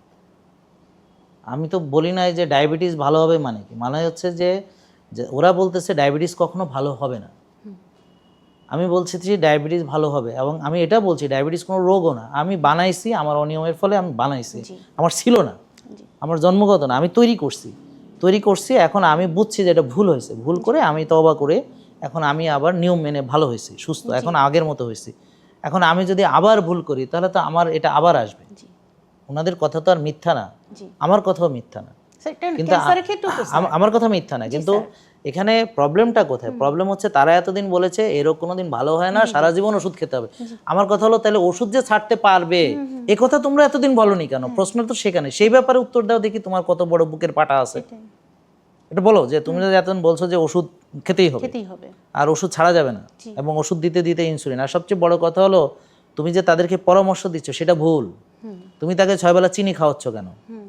তাহলে আমি একটা ডায়াবেটিস রোগীকে 6 বেলা চিনি খাওয়াবো, ওষুধ খাওয়াবো, আর বলবো আমার এই রোগী ভালো হবে না, জীবনে ওষুধ খাবে, আবার বলবো যে সে যদি লাইফস্টাইল মানে তো ভালো হবে, হ্যাঁ, তা আবার লাইফস্টাইল ছেড়ে দিলে হবে। তো এইসব হাবিজাবি কথা বলে আমাদের জনগণের তো কোনো উপকার হচ্ছে না। আমাদের জনগণ চায় যে আমি ওষুধমুক্ত সুস্থ থাকতে চাই, তাদেরকে আমি বললাম যে হ্যাঁ বোন, আপনি এখন সুস্থ আছেন না, হতে পারে আপনি একটা বিপদে পড়ে লাইফস্টাইল ছেড়ে আবার রোগী হতে পারেন তো অবশ্যই, আচ্ছা গেল, এক্স্যাক্টলি। তাহলে আমি তাকে দুটো পথ দেখাচ্ছি, এক হচ্ছে যে আপনি লাইফস্টাইল মানুন, সুস্থ থাকুন, ওষুধমুক্ত থাকুন, আর যদি না পারেন মানতে তাহলে রোগী হন, ওষুধ খান, ডাক্তার দেখান। কিন্তু তারা তো এতদিন বলছে একটাই উপায়, তাহলে তো বলেনি যে আরেকটা অল্টারনেট উপায় আছে, এখনো তো বলতেছে না যে না দুটো উপায় আছে, একটা হচ্ছে আপনি জাহাঙ্গীর কবিরকে ফলো করেন, নিয়ম মানেন, সুস্থ হয়ে যাবেন, আর একটা হলো আপনি যদি না পারেন তখন আমরা আছি, আপনাকে ওষুধ দিয়ে দিয়ে বড় রুগী বানাবো, আমরা ইনসুলিন দেবো, আপনাকে কাটাছেড়ার জন্য আমরা রেডি করবো। এখন কোনটা চয়েস করবেন? তো তারা বলুক না, দেখি তাদের কত বড় সাহস, বলুক। তারা বলবে যে হ্যাঁ তোমরা জেকে লাইফস্টাইল ফলো করো বা একটা হেলদি লাইফস্টাইল ফলো করো, করে তুমি ডায়াবেটিস রিমিশনে নিয়ে যাও, ওকে ইটস ওকে, তুমি রিমিশনেই নাও, ওকে। তা রিমিশনে যে নেওয়া যায় সেটা বলেনি তো এতদিন, কই বলেনি তো। আপনাদের বলেছে কাউকে যে রিমিশনে নেওয়া যাবে? আরও আসলে অনেক কথা ছিল, তো তারপর আমরা আরও কোনোদিন বলবো। তো এখন এই মুহূর্তে আপনি কেমন আছেন, আপনার কাজগুলো কিভাবে চলছে, আর আপনি সামনে কি পরিকল্পনা করছেন, তো এই ব্যাপারে যদি বলতেন। এবং সার্বিকভাবে আজকে আসলেন অনেক সময় নিয়ে, আপনার অনেক ব্যস্ত, আপনি আপনার অনেক নিজের কাজ সংসার, আবার আপনি মানুষকে হেল্প করছেন বিভিন্ন বিষয়ে, পড়াশোনাও করছেন, তো আপনি যে আমাদেরকে সময় দিয়েছেন, এই সময়টা অনেক দাম। আমি আশা করব প্রিয় দর্শক, এই সময়টা হয়তো আপনাদের যদি কোনো উপকারে আসে, তাহলে ওনার এবং আমার এই সময়টা একটা ইনভেস্টমেন্ট, যদি এ দিয়ে আপনারা শেয়ার করেন, লক্ষ লক্ষ মানুষের জীবন পরিবর্তন হতে পারে। এবং আমরা খোলামেলা আলোচনা করলাম, অনেক কথাই বললাম, যে এবং আমি যদি কোনো কথা মিথ্যা বলি আপনি আমাকে ধরিয়ে দিবেন, এবং আমরা যে সত্য বলছি তার প্রমাণ উনি নিজেই। উনি এখন বিনা ওষুধে 100% সুস্থ আলহামদুলিল্লাহ, এবং তাই না, আরও মানুষকে সুস্থ করার জন্যে উনি কাজ করছেন। তো আজকে আপনার এই সেশন সহ এবং আজকে আসলেন, এবং আপনার মনের কথাগুলো অনেক দিন বলবেন বলে আপনি হয়তো ভেবেছিলেন, যেটা আমার মনে হয়, হয়তো আল্লাহর কাছে ফরিয়াদ করেছিলেন, আল্লাহ কিন্তু সেটা আজকে কবুল করেছে। জি। তো বোন, এই ব্যাপারে আপনি যদি বলতেন। তো এখন আমি একদম পুরোপুরি বিশ্বাস করি, যদি সততার সাথে কোনো ভালো জিনিস চাওয়া যায়, সেটা আল্লাহ সুবহানাহু ওয়া তাআলা মানুষকে দেন। আমি ক্যান্সারের সময় আমি চেয়েছি আমি এই জীবন, এই কষ্টের জীবন থেকে আরও বেশি শক্তিশালী হয়ে, আরও বেশি কনফিডেন্ট হয়ে, আত্মবিশ্বাসী হয়ে ফিরে আসতে পারি। এবং সেই পথ আল্লাহ সুবহানাহু ওয়া তাআলা আমাকে দেখিয়ে দিয়েছেন জেকে লাইফস্টাইলের মাধ্যমে। আমি সম্পূর্ণ জেকে লাইফস্টাইল ফলো করে, এবং আমার যে শিক্ষা, ইয়োগা, আমার যে ফিজিক্যাল এক্সারসাইজে যে নলেজ, সেটাকে কাজে লাগিয়ে দুটোর কম্বিনেশনে, এবং আমি আমার নিজেকে হিল করেছি, নিজে সুস্থর পথে আমি মাশাআল্লাহ আলহামদুলিল্লাহ আমি আমার ক্যান্সারের আগের লাইফ থেকে অনেক বেশি এনার্জেটিক, অনেক বেশি আত্মবিশ্বাসী, অনেক বেশি আল্লাহ সুবহানাহু ওয়া তাআলার কাছে আমি নিবেদিত যে আমি এই জীবনটা ফিরে পেয়েছি। এবং সেই সাথে আমি চেষ্টা করছি যে আমার মতো যারা এরকম কষ্টের জীবনে ছিলেন, হতাশার জীবনে ছিলেন বা শয্যাশায়ী ছিলেন, তাদেরকে নিয়ে কাজ করছি, এবং চেষ্টা করছি তাদেরকে আলোর পথে ফিরিয়ে নিয়ে আসতে, জেকে লাইফস্টাইলের সব কিছু ফলো করে। কারণ আমার তো একটা শিখার জায়গাটা লাগবে, সেই জেকে লাইফস্টাইলে আমার জ্ঞান অর্জনের পথ তৈরি করে দিচ্ছে একদম। কেন মানুষ অসুস্থ হচ্ছে, কেন, কোথা থেকে আমরা শুরু করব, কিভাবে শুরু করব, এটা স্যারের যে কি অসাধারণ একটা উদ্ভাবন স্যারের। আমি আল্লাহ সুবহানাহু ওয়া তাআলার কাছে একদম অন্তরের অন্তঃস্থল থেকে দোয়া করছি, স্যার এর নেক হায়াত দান করুন আল্লাহ সুবহানাহু ওয়া তাআলা, এবং তার নলেজকে, তার মেধাকে আরও বেশি শানিত করুন, যেন তিনি আমাদের জন্য এবং আমাদের মতো যারা এরকম লাইফস্টাইল ডিজিজে আক্রান্ত আছেন এবং যারা কিছু করতে চান মানুষের জন্য, স্যার যেন আরও রিসার্চ করেন, আরও জ্ঞান অর্জন করতে পারেন, এবং আরও মেধাকে কাজে লাগাতে পারেন, আরও শক্তিশালী করতে পারেন। এটা আমাদের জন্য খুবই বড় পাওয়া হবে। এবং আমি সবাইকে অনুরোধ করব, স্যারের কাজটা যেন ঠান্ডা মাথায় করতে দেওয়া হয়। স্যার তো আমাদের মঙ্গলের জন্যই কাজ করছে, আমাদেরকে আলোর পথ দেখানোর জন্যই কাজ করছে। আমাদের সবাইকে স্যারকে সহযোগিতা করতে হবে। প্রিয় দর্শক, আমাদের ফিরে আসার গল্প আজকে শেষ হইল না, শেষ এই অবস্থায় থাকলো। আমরা সামনে আরও অনেক কথা জমবে, সেগুলো নিয়ে আবার ইনশাল্লাহ আসবো।